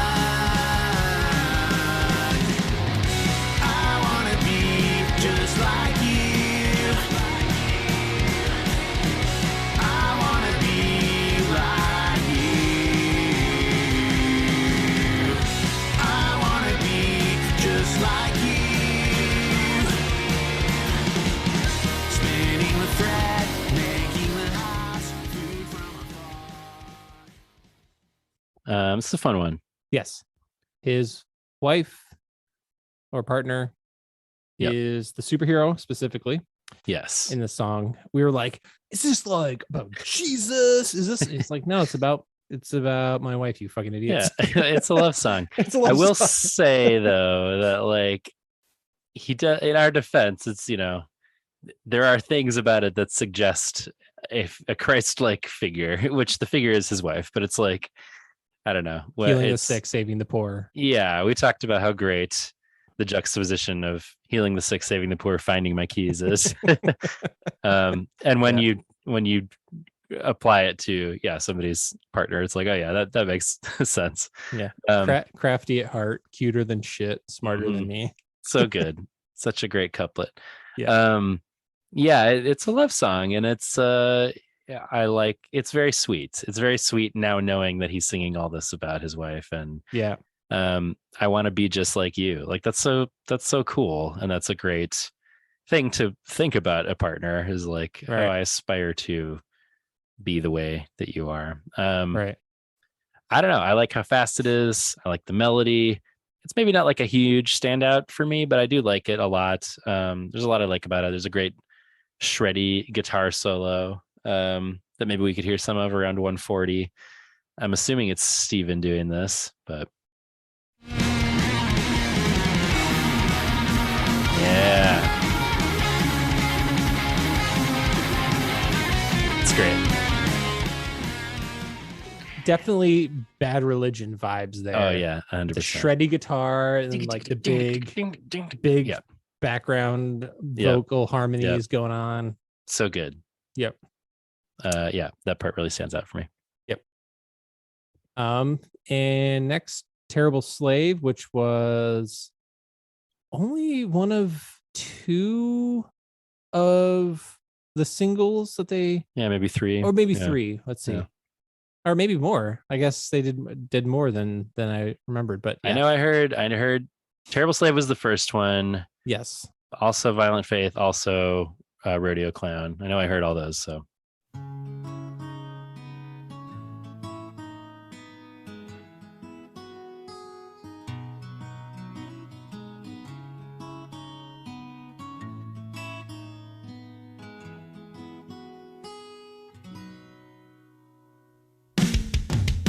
If I could be honest, your promise was never meant much in my design. You've got your vocation, but I've got my mission. I've got my own vision in my own mind. Did you really believe I would fall for your ploy? To be traded around like I'm somebody's toy?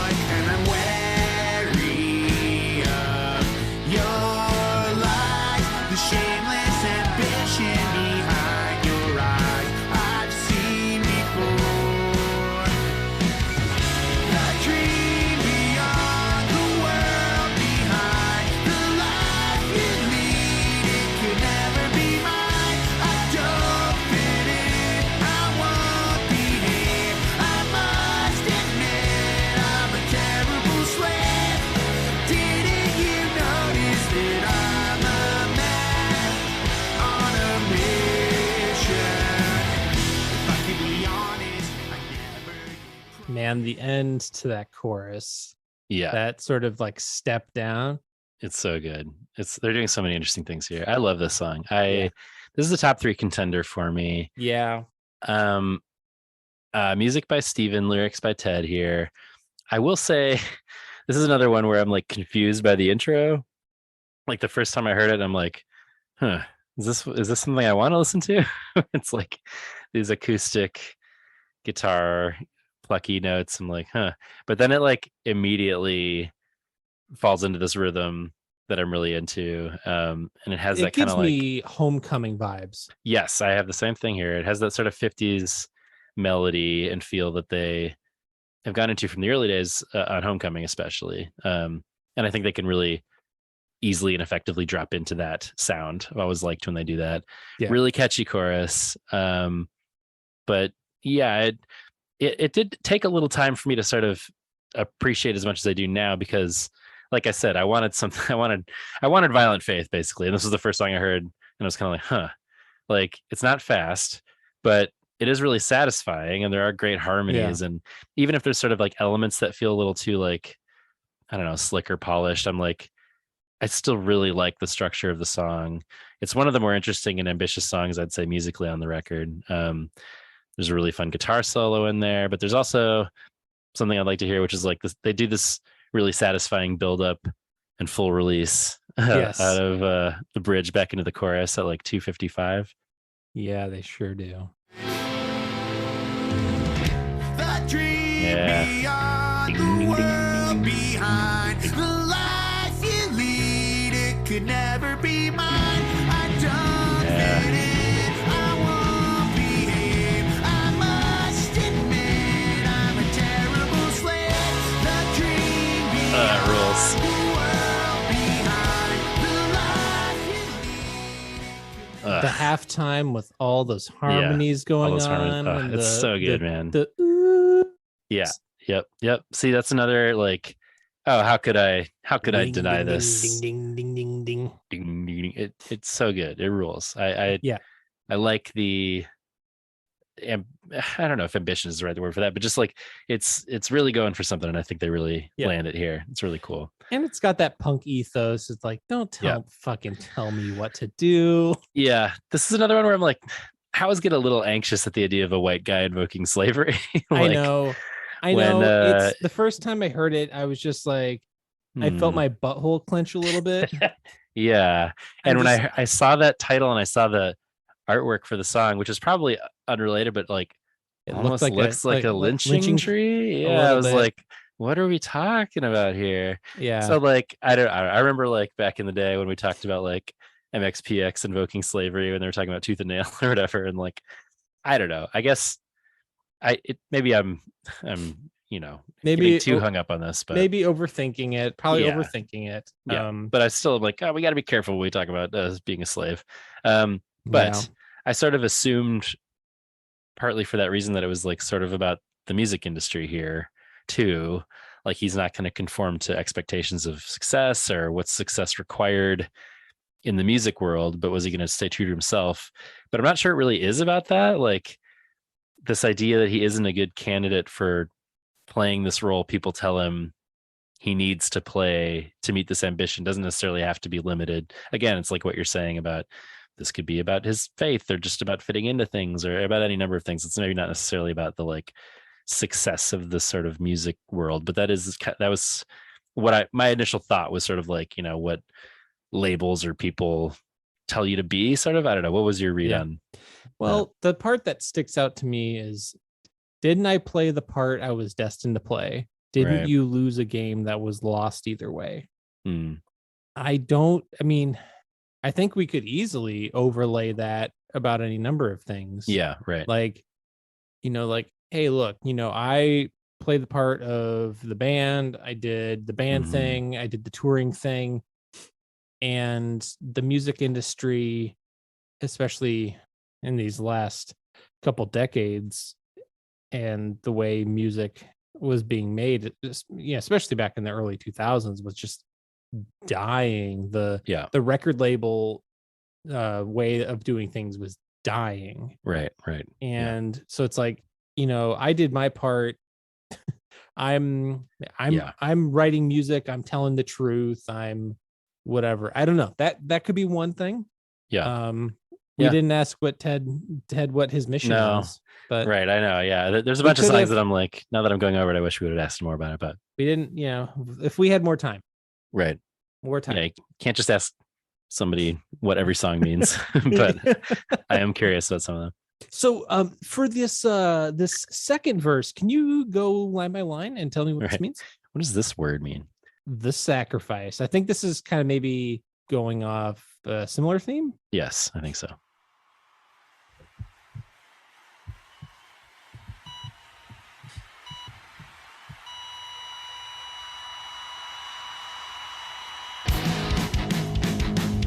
Seemed like an important thing to do. Entertain the audience and everyone I knew. Till the day I became the one who was consumed. Now that I'm no longer there, you all act as if you care. Now that I've been buried, I'm somehow deified in a song. We all can sing along, and I sacrifice myself for show business, and my recompense for all I gave was a place among the famous, hopeless, shameless, here inside the grave. Greedy eyes glued open in suspense.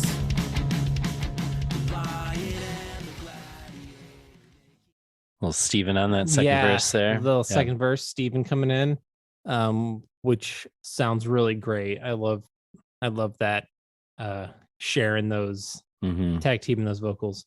mhm. Yeah, clearly obviously about the music industry and Mhm. the grind of being, you know, at the mercy of the audience, the label, Mhm. making money for other people. But then like just also being criticized Right. and you know, it says I've been stripped of my pride, nothing left to save. Yeah. You know, it's I Yeah. think it's tough, man. Yeah, there's kind of I don't think bitterness is quite the right word. I think it's like what I was trying to say in the sort of intro we were doing for the whole album is like, I feel like it's less like a bitterness about the music industry or their past and more just like an assessment of things when you're Right. middle-aged and have 25 years of doing this behind you and you're not making a living off of doing it now. So like, what does it mean to sort of look back on it? What's your role now? I think those are all Yeah. things that are make sense for somebody in their position to sort of be asking and mulling over.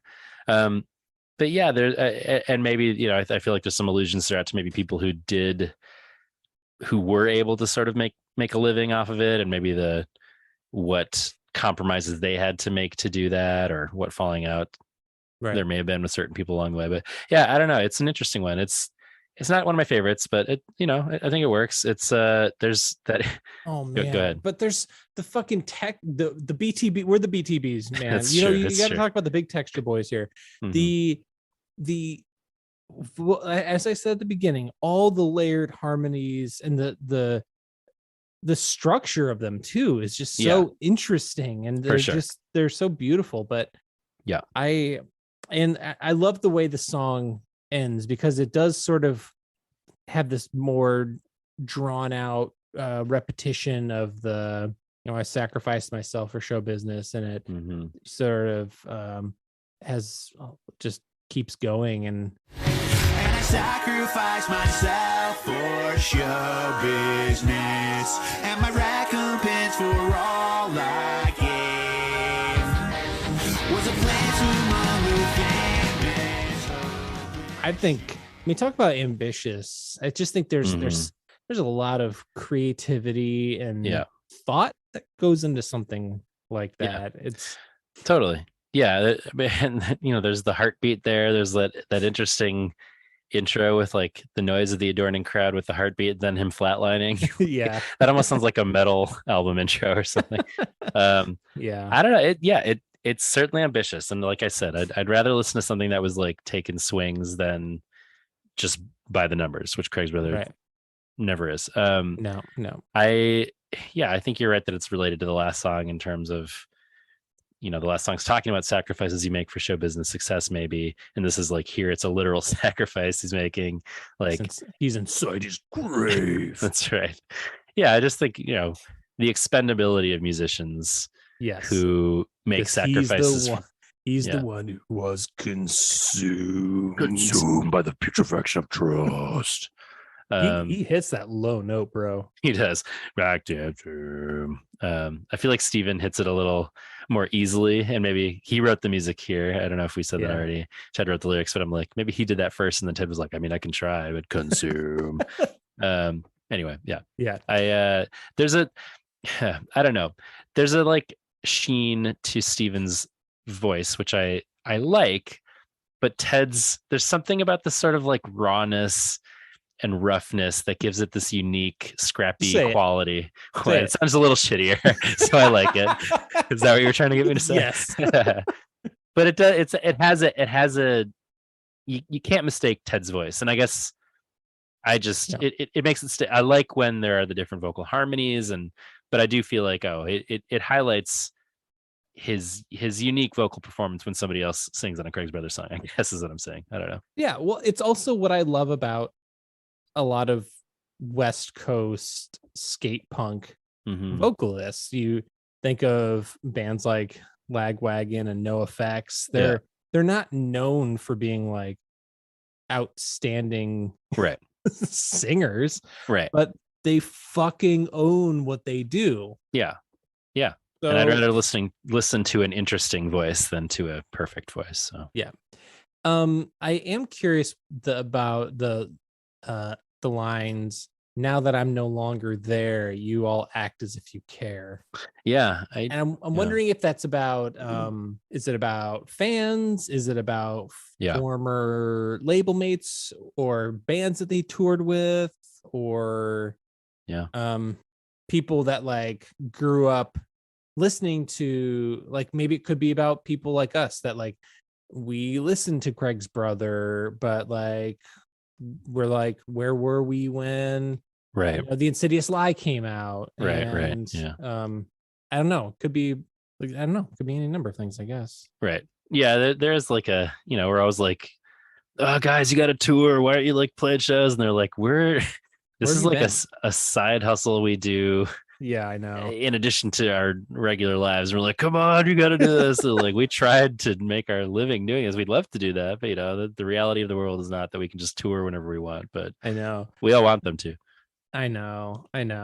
We're completely unreasonable. Yep. Play our weird set lists, tour, etc. What if you guys all like played in each other's bands and played for like 4 straight hours and played? I don't think there's anything wrong with that. I think it makes a lot of sense. Yeah. Sacrifice yourself for us, Ted. Yes. Until he flatlines on stage. Judgment Day. Still waiting for you. Pull yourself a clue.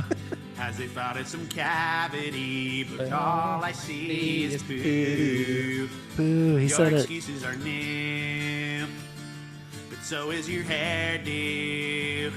You still can't accept that all this mess belongs to you.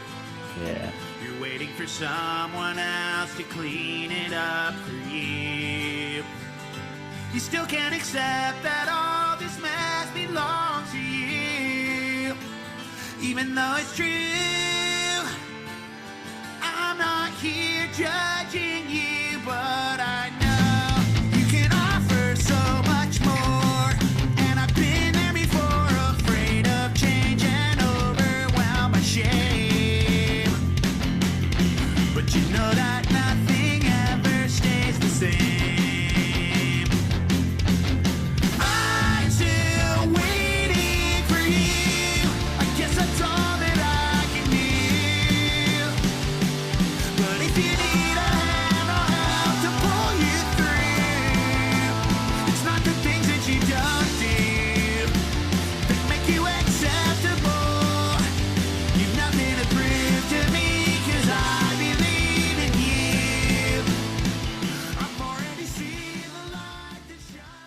Ring ding ding ding ding ding ding.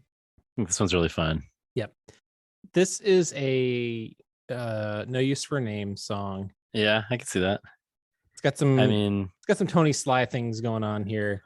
yeah, that sort of makes sense because he said that this was left over from Homecoming. Yeah, so this Which it's like a yeah, 25-year-old right. song. Those early Craig's Brother stuff, he said they were very influenced by No Use, and Yeah. that sound is sort of more prevalent maybe on Homecoming. But yeah, it's interesting that it's been around for that long. This is another one where I'm like, there's this acoustic intro. Obviously, he's taking the piss a little bit. He's having a laugh in the beginning, but like I'm sort of like that an accordion comes in. Like, what's happening exactly? But by the time that the band comes in, it's like, oh, this is rad. So it's another one of those songs where I'm like, there's an intro that I'm a little bit like unsure of the ground I'm on, and then the like electric instruments come in and the drums come in. I'm like, oh, that was like a setup for this really satisfying transition into the rest of the song. I'm still it's really good. for you. Yeah, really interesting musical. Again, just like you wouldn't necessarily expect some of those notes and chords that you hear to come together, but they're always going to do something interesting. And I don't know, I really like Ted's vocal performance on this one. Really nice bass line played by Tim Van Doren, which Ted mentioned that he came in to do some of those more complex bass lines on the record. It's so ding, cool. ding, ding, ding, ding's going all over that neck. Yeah. Yeah, I don't know, I'm really into what it sort of settles into. Yeah. And we were just coming off of talking about I'd rather listen to an interesting vocalist than a perfect vocalist. And Ted has just such a unique delivery, and it just shines on this song. And we talk about taking the piss a little bit. We're doing a little bit of the same, taking the piss a little bit. You pull yourself a clean. It's great. Love it. All I see is poo. But yeah, there is a sort of like seriousness to his message beneath the poo references, which is like, I don't know. I don't know exactly what the situation is, but a loved one who's made a mess of things to some degree, and that Ted isn't here to judge them, but encourage them because he sees their potential.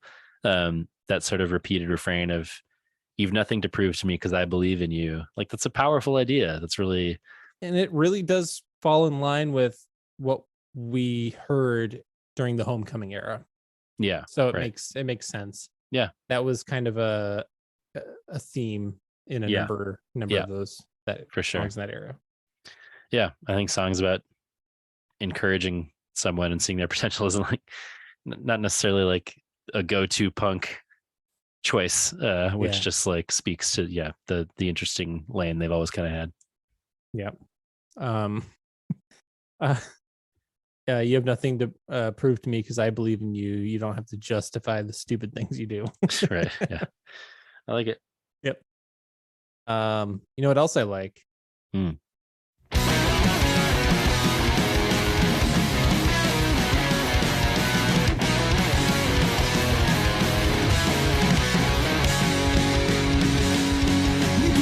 Yourself a leader, but you knew that in your mind you were part of something greater. Combined,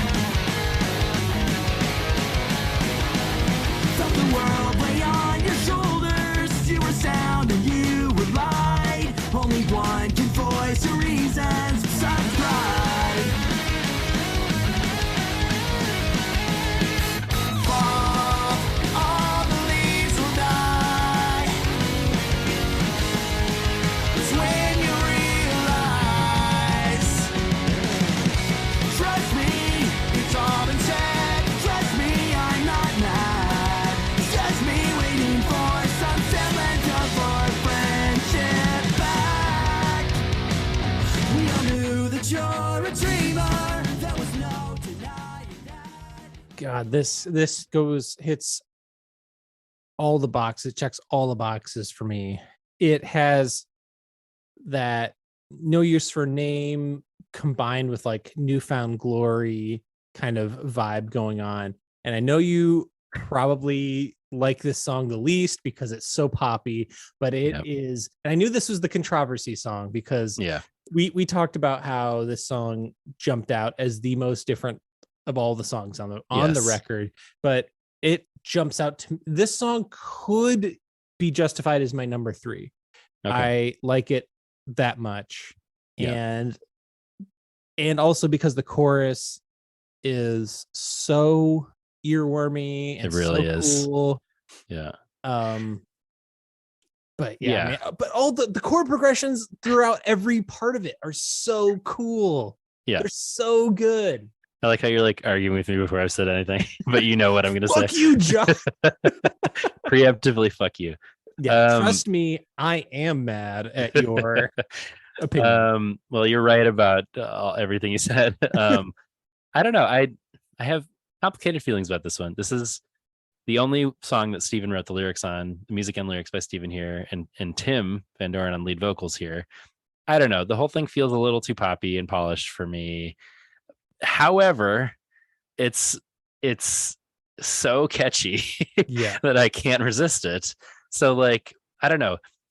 I'm already a little bit like, I don't know. Again, it's like it's the major key, major chord pop punk progression that just like doesn't really work for me. And I feel like, I don't know, the thing that you talk about often about like being able to hear the like auto-tune thing and how that bugs you, like I don't know that that's necessarily what's happening here. Just there's something about it that feels processed to me. And I don't know, again, Tim and Steven sound good when they show up on vocals, but I miss Ted when he's not singing. And it moves into this chorus that's so poppy and a little like pop punk cheese for me, but at the same time I can't resist it. It has been stuck in my head. I'm walking around singing this all the time. Give me that cheese? Give me that cheese, bro. I understand. Melt that cheese, bro. Ultimately, it works for me. But yeah, we've talked about it. The newfound glory lane of punk is just not the one for me. And I understand people like it and respond to it. I like a lot about this. I like how it slows to halftime for that second pre-chorus and then builds back up to the double time. That's really satisfying. There's a lot of things that, again, there are no songs here that I think are bad. I think all the songs are executed well. There's just like a lane of Craig's Brother that I'm more into than others, and some of these don't fall in that lane. So I guess that's what it is for me. But I mean, yeah, it's got that easy core kind of vibe to it, and I could an easy core breakdown would fit perfectly into this song. Sure, I take that. And I don't know, maybe that would do something for you. I don't know. There are definitely things that work here for me. And like I said, the first time I heard the like trust me, I was like, oh boy. But now I walk around my house and I go, trust me, it's all been said. And I'm like, but that's super catchy. So there's a reason why they, utilize it here. Anyway, I think this is mad. That's the part that the first time I heard that, I'm like, It's all been said, trust me, I'm not mad. Yeah, that gets me every time. Yeah, I mean, he's obviously an incredibly talented singer, songwriter, instrumentalist, and maybe there's just different modes that respond, that certain people of their fan base respond to more than others or whatever. But the thematic terrain here, I think, is another one where it sort of like bleeds in from the song that preceded it into this one, where it's like it nosebleeds into it. If you will. Nosebleeds in. Well done. A friendship that's maybe like fallen apart.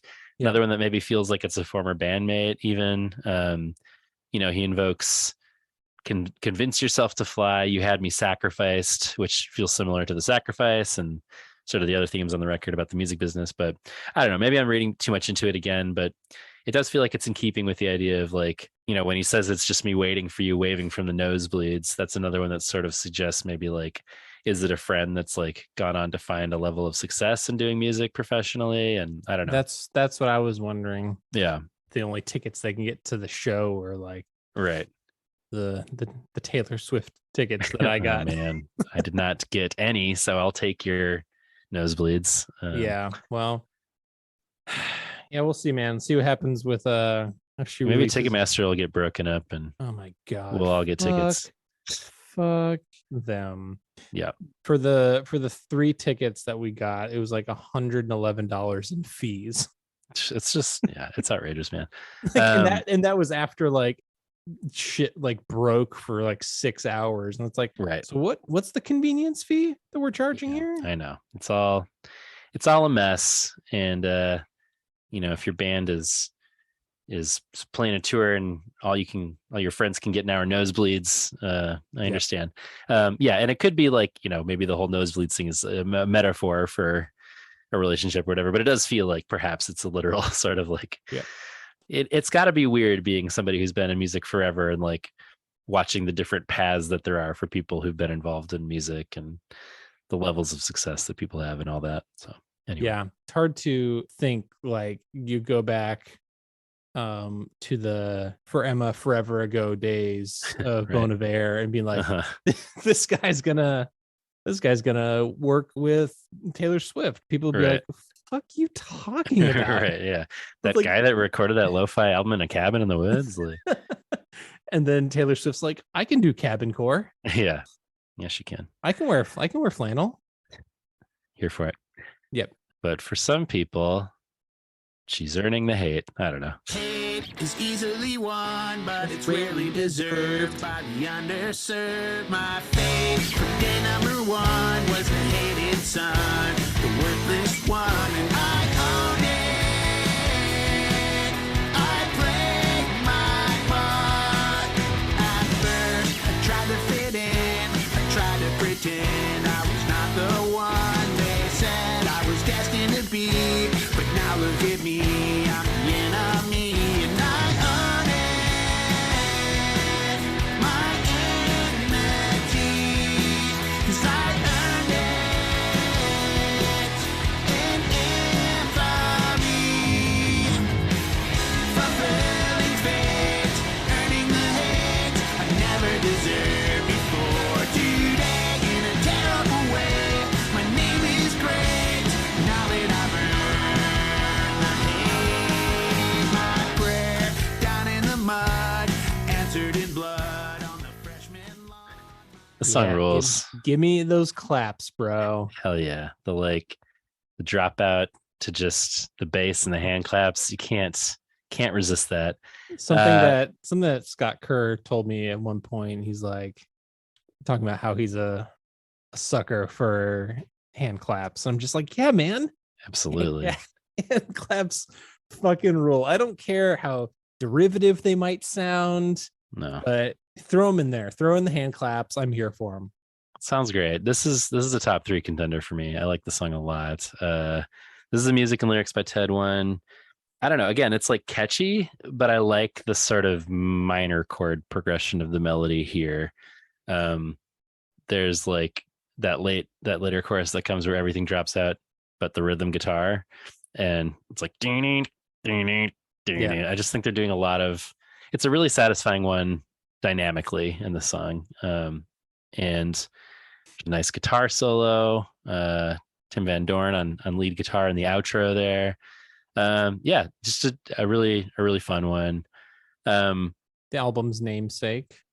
Indeed, which I don't know. Do you have thoughts on the lyrics? Like it seems like he's somebody who was fated to be hated and then earns that hatred. I'm the enemy. I earned it in infamy in a terrible way. My name is great. I don't know. Do you have thoughts about who he is invoking there? The phrase, the lines, hate is easily won, but it's rarely deserved by the undeserved. Yeah. I do think that there's something to be said that people, it is easy to pile on and hate somebody, especially on social media. Right. Someone says something dumb, you can be like, what a fucking idiot. But like, there are people, much worse people to have that deserve your ire. Right. I don't know what he means. My fate from day number one was the hated son. I don't know. It seems like a specific. Is this a story that he's right? Or is this like literal? I don't know. My prayer down in the mud, answered in blood on the freshman lawn. I'm like, that seems specific. Yeah. But yeah, obviously somebody is like, I never deserved it before today. So it does seem like somebody who like maybe did do a bad thing eventually, but only because they were like, well, if that's what I'm supposed to be, I don't know. It's interesting. I don't totally know what's happening. Like a self-fulfilling prophecy, sort of. Right. Yeah. I don't know. There's part of me that was even like, oh, is it like relating back to the theme of Out of Your Hole, where it's like, is it about the bitterness of like white people who feel society no longer serves them, so they become hateable? I don't think it's that, but I was like wondering about that. And I don't know. It's interesting. I assumed that the idea of Easily One Rarely Deserved being about hate is like you're saying, like it's very easy to gang up on people and hate people who we don't really know, or for reasons that aren't actually legitimate, but then people start playing into that role to earn it. I don't know exactly, but it's interesting. It again sort of maybe like relates to this theme of maybe kind of like bitterness about how you're perceived and how the industry sort of sees you and what you have to do to sort of be a public person in that way. I don't know. It feels a little bit more sinister in some ways. Yeah, Like it could be about like a mass shooter kind of situation. Yeah. Well, I don't know. Actually, that could make sense. Getting someone being bullied or something, and right. And somebody who's like bullied for no reason, but then like just like, well, fuck you, then I'm going to kill everybody. And now I earned it in infamy. Right. Yeah, actually that's kind of what I was trying to get at with like, is this the sort of like white supremacist thing? But I think I don't know. What you're going into is more articulate about that. So that's interesting. It's an interesting one. Yep. Another interesting one. Mm-hmm. Rodeo Clown. An interesting single choice. Yeah, for sure. I would say if this was the first song I heard, I'd be like, is this another Lost at Sea situation? Is this the new like Aerosmith album? I don't know. Maybe that's not the right poll, but I'm like, what is happening? Feeling insane, trying to make peace with my brain. It's a slapstick twist of fate. Lost in misery, the joke is on me. I'm my own worst enemy. I'm the clown you love to hate, but it's all over now. You took it right out my hand and my master plan came down. I thought I had all my ducks in a row, don't you know? I found out the hardest way. Right when I thought for sure there's a trapdoor under me. It's all over now. I'm just a fool you kick around. I know this. I'm just another rodeo clown. Now that I know your plan. This is one that picks up and It sure does. becomes extremely satisfying. Yes. When it explodes later at the end of the song. Satisfying is the same. I use that word twice in my notes. I went on a real journey with this song. Yes, me too. Music and lyrics by Ted. Tim Van Doren on bass in that intro. Another one where for the first half of the song, I'm like very unsure about what we're doing. Where I'm like, yeah, to your point, it's like reverby vocals, acoustic guitar. That electric guitar riff feels like very pop radio to me. They're like, I'm like, what? So, and that first chorus feels kind of cheesy to me. And then that like cross stick drum sounded like with that opening guitar riff, I'm just like, oh, it's just a vibe that I'm not really into. But then there's just piano and vocals for the second chorus. And I'm like, oh, okay, this one is just too much for me. I can't really get on board with what they're doing. And yet when the full band comes in for the second chorus, it's so satisfying. They really pull that off. And then the next chorus after that, they pull back to halftime, and that's super satisfying too. Yes. So at like 2 minutes and 3 minutes, I'd like to hear both of those choruses. Yeah. It's all over now. You took it right out my hand I mean, that rules.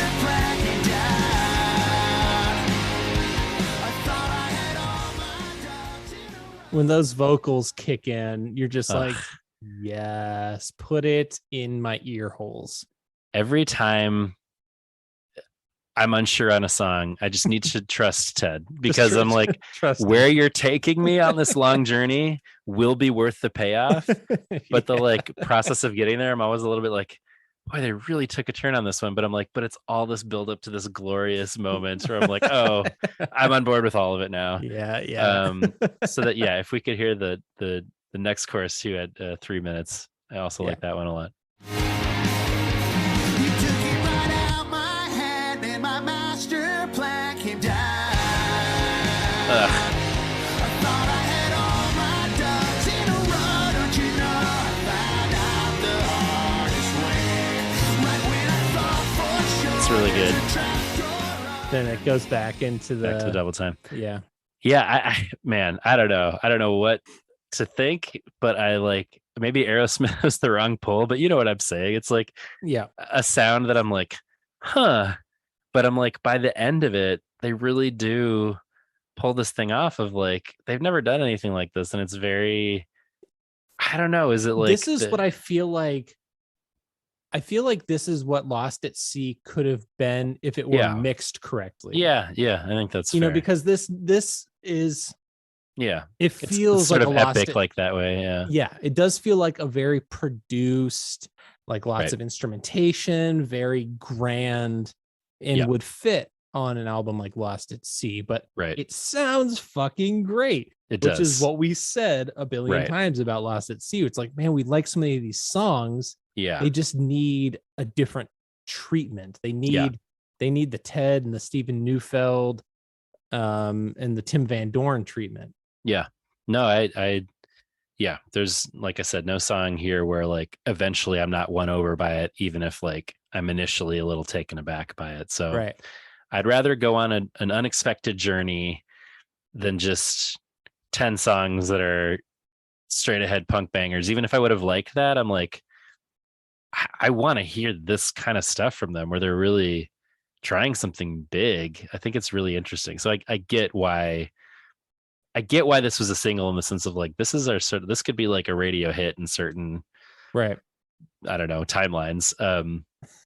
So I get it, but it also is just like, this is surprising. I don't know. Yeah. And it's what, you know, we've talked about, like, obviously with Lost at Sea, they were going for some big swings, and we love a big swing. Yeah. And this is a one of those big swings that actually connects. Yeah. And they're well executed here. Yeah. Yep. But I also just want to say, left here, wet in the rain, feeling insane, trying to make peace with my brain. Same, bro. It's same. Hard same. Yeah. We should also mention our dude guest vocals here, Jason Reagan. Yes. Sounds great when all those voices come in. Very satisfying. And I guess this is another one about, like, I don't know, another one about somebody people love to hate. Things all sort of fall apart for this person. Another sort of theme of the record. Maybe friends doing things to hurt them. Another sort of theme. I don't know. There's a lot going on. He's the rodeo clown. He's the joke. He's wet in the rain, like you said. It's I don't know, interesting stuff here. Yep. Penultimate, Scattered and Few. I don't know. Is this about? It's about Scattered Few. Could be. Scattered and few, lost sheep of Israel. See how they stray, wandering in arid places. Some in the pitfalls, some in the brambles. See how they wander back and forth, how they ramble. See how the feeble fall and the simple stray. See how they need someone to guide them night and day.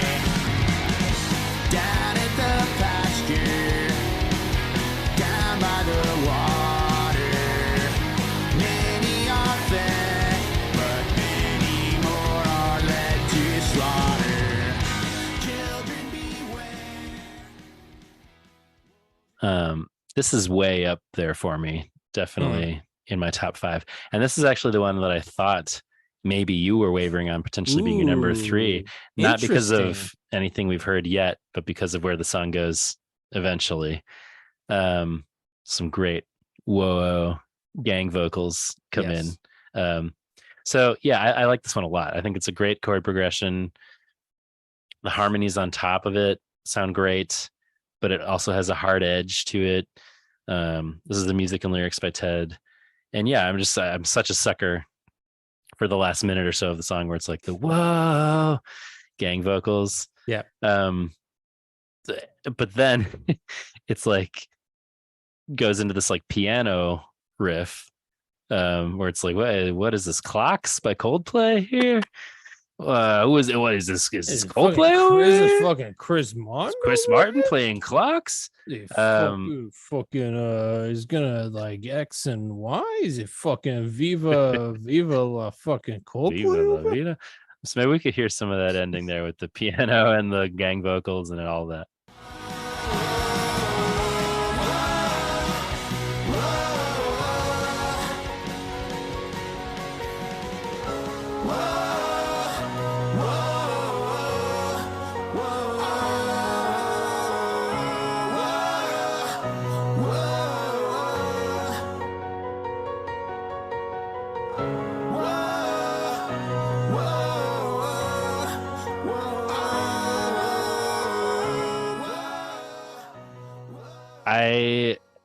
I try as I might, cannot resist it. They pull it off. It's Why like, resist, bro? Why resist? because I'm like, what?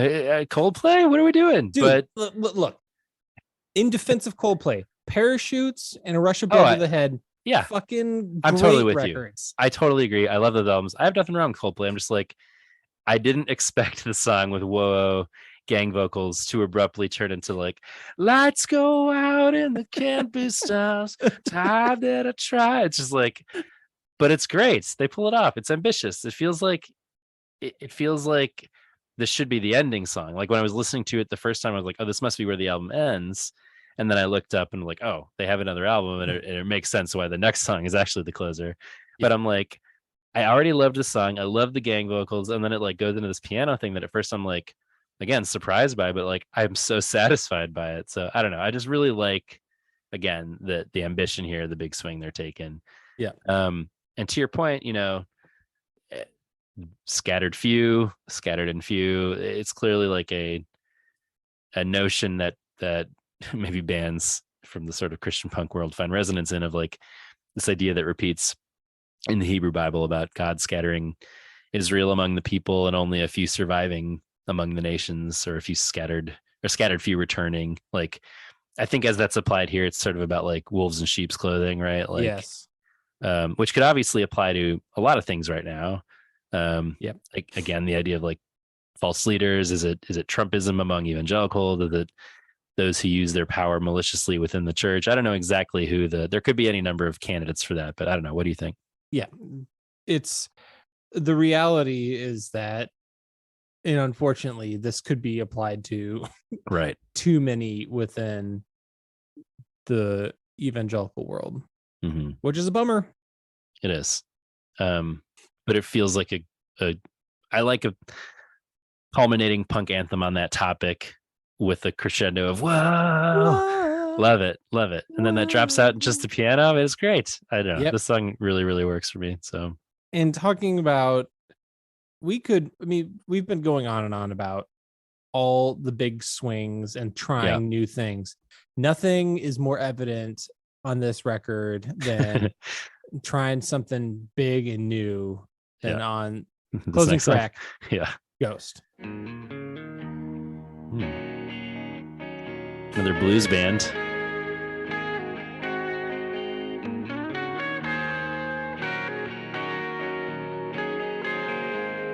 I'm in a smoky bar, sipping some whiskey.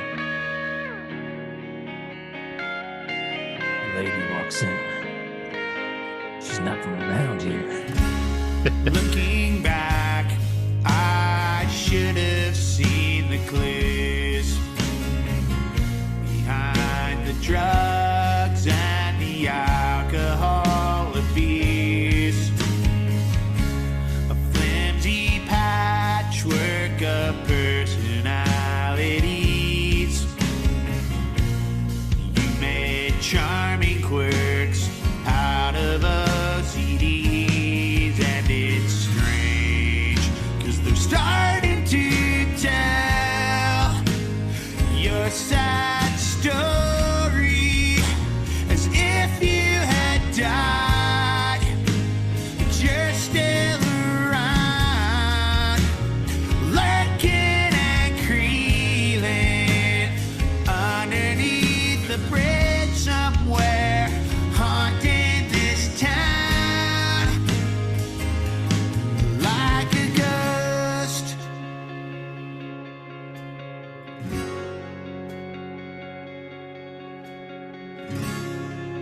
Oh man, talk about a journey.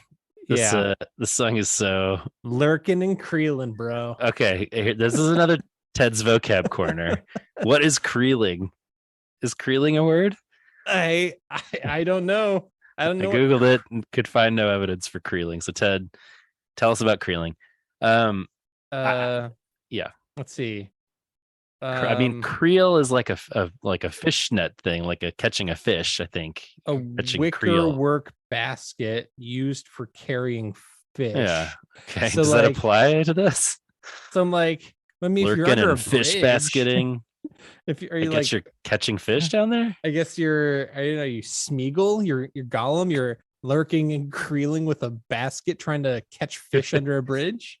Is this like something in the way where it's like it's okay to eat fish? He's under the bridge eating fish. I don't know. Whatever's happening here. He's a Red Hot Chili Peppers fan. He's I think under the so. bridge. Andrew, this song has everything. We got strings. We got throat singing. We haven't even gotten there yet. We haven't gotten there. We got layers and just builds. Great guitar line. I don't know. It's another one where I'm like, another in a series of like, what is happening in the intro where I'm like, blues, rocky lead guitar that's unlike anything they've ever done. Like, and then there is, and I try as I might, I couldn't put my finger on the worship song melody that it was. Yeah. Do you know what I'm talking about? For that part? Wait, hold on. A flimsy patchwork of personalities. I don't know. What is that? It's got a real G suspended chord sort of worship song template. Yeah, that is a look, Magpod Nation. Tell us. I know somebody out there Yes. knows. I know what worship song. Yeah, I can hear it in the back of my head. Yeah. I can't. It's been driving me crazy. What is it? Let us know. Somebody help us out. But it's just, yeah, I had my phone flashlight on for that. It's a real lighters in the air vibe here. Yes. And again, like, not that any of this sounds bad. It's just, it's not really my vibe for about the first half of the song. But damn it, if it isn't so satisfying by the end. Like, the first time we hear that chorus, it feels a little cheesy to me. But again, by the time that we get back around to it after all that buildup, I'm like, oh, this is all of this again is worth getting to this moment because it's such a satisfying journey to that point. We should say Ted's son Herbie on lead guitar here, which is pretty cool. I don't know if he's doing that bluesy stuff, but Tim Van Doren also on some guitars here. The liner notes say that our dude Jason Reagan played additional guitar on Imagination, which is not a song here, but I think Ted said that was the original name for this song. So I'm thinking Jason's on here too. Lots of guitars, lots of vocals. But yeah, this build up with strings starts at like 240, and then the full band comes back in with all these little elements that build and build. So could we hear some of that section? Make up your own mind.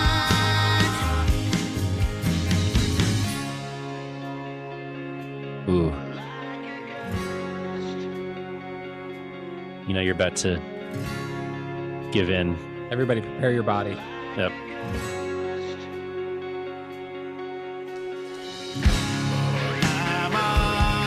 So good.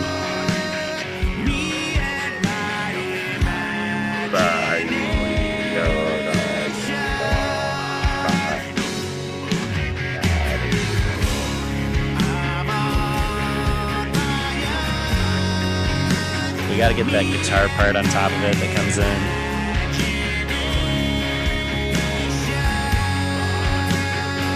Here we go. It's so good.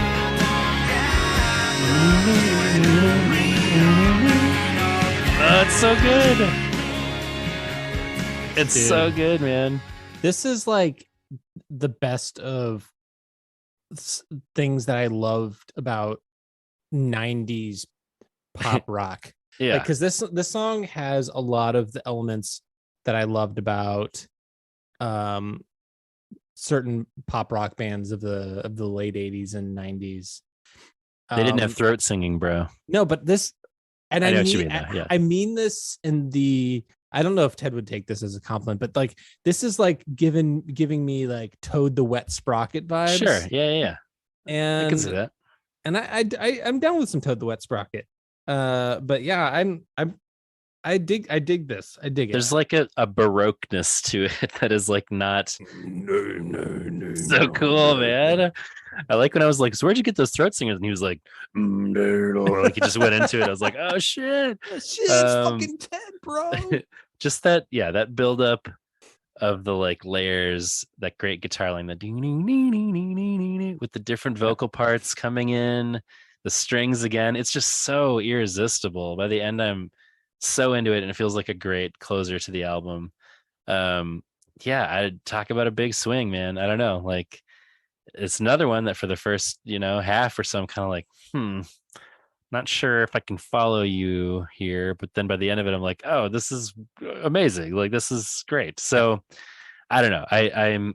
I'm happy to go along on the journey to reach that incredibly satisfying, huge finale. I feel like I'm floating up into the stadium after holding my lighter in the air for a long time. From what I can tell, this is their longest record. Yeah, it is. At almost 45 minutes. Right. But it doesn't feel like Lost at Sea is shorter than this record in terms of time, but it feels longer. Yes, agreed. 10 songs, not 39 minutes. Well, these are sort of like epics, but they don't have those like long soundscape things that Lost at Sea had, right? Like machine gun intros and helicopters and all that stuff. But yeah, there's objectively more going on this record though, like in terms of like we talk about Lost at Sea being like overproduced. There's like so much stuff going on. There's like they threw a whole lot more. Everything is here, but it works. It works. They pull it off. That's almost every song where I'm like, this element is here too, and then by the end of it, I'm like, God damn it, guys, you did it. Of course, this element's there too. God damn it, Ted. You son of a bitch. you did it. You son of a bitch. Yeah, I don't know. I really like where this culminates. And I don't know. You said something earlier that I was going to comment on that now I can't remember what we were saying, but I do think that there's a level of sort of we joked with Ted, or I joked with Ted because I'm always bringing this up, but the thing from Walk Hard about like, we need an army of didgeridoos. Like we're so close to an army of didgeridoos at the end of the song. I know. We're like the most Brian Wilson Ted is going to get. We need piano and strings and throat singing, guys. And throat singing. They're like, are you sure, Ted? And he's like, trust me, we need more vocal 4 layers. guitars. Yeah, but it works. It's so good. So anyway, I really like this ending a lot. Lyrically, I feel like this is one that could, again, kind of go either way. Like, is it about a bandmate who sort of like messed up and disappeared? Is that the ghost, or is it like a self-critique of how he sees himself or fears that he might be seen? Because it ends with, I'm on my own, me and my imagination. But a lot of it is about this sort of like figure who used to be, band with him, and then he didn't show up. And there's kind of a ghost wandering around town. But I'm like, is that him? I don't know. What do you think? There's a lot going on. I don't know. I think it's really cool though, whatever it is. I like this idea of a ghost wandering around, creeling and lurking. I mean, it could be.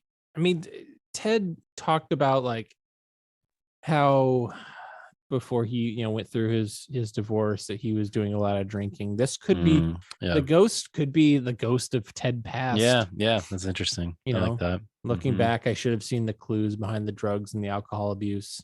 Right.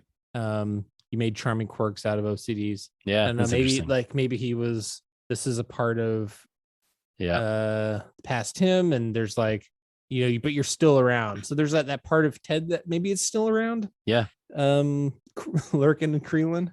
No, I think that's really interesting. I the more that I look back on those lyrics, the more I'm like, oh, this could easily all be about him and not some other figure or whatever. Well, that's easily one really deserved. Sure was. Lots to chew on for us. This is another classic in the mold of Magpod, long eps. But yeah, I mean, 13 songs, like you said, they recorded 20 for the Kickstarter. They put out most of those other ones as singles before this that they didn't end up on the record. So that's a lot of songs. And Yeah, I don't know. Still waiting for my CD and my vinyl. Well, hopefully coming soon. Yeah, Jesus, what the fuck, guys. But yeah, to your point, there are a lot of songs, and there's a lot to a lot of these songs, but it doesn't feel.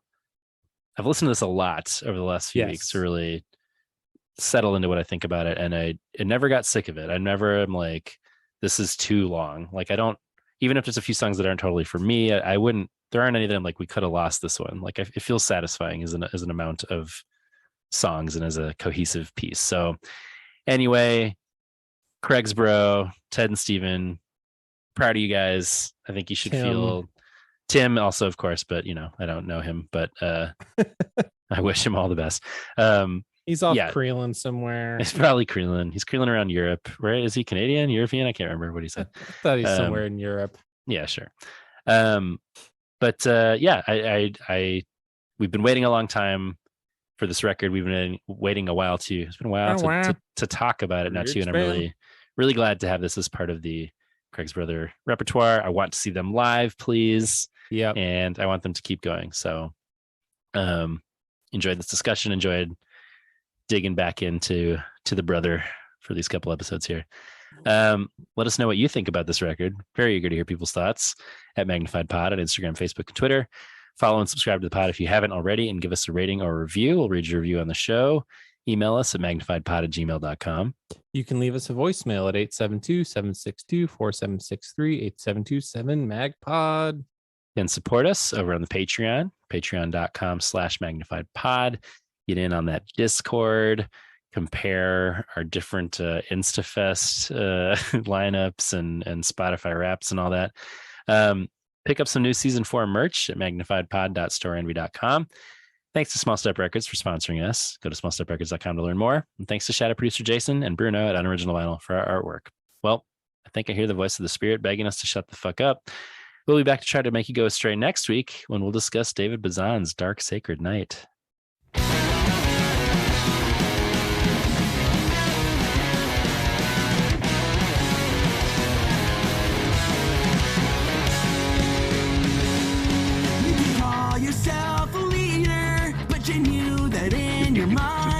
You were part of something greater. You're fine. Felt the world lay on your shoulders. You were sound and you were light. Only one can voice your reasons. Some pride. Shredding it up. No, right?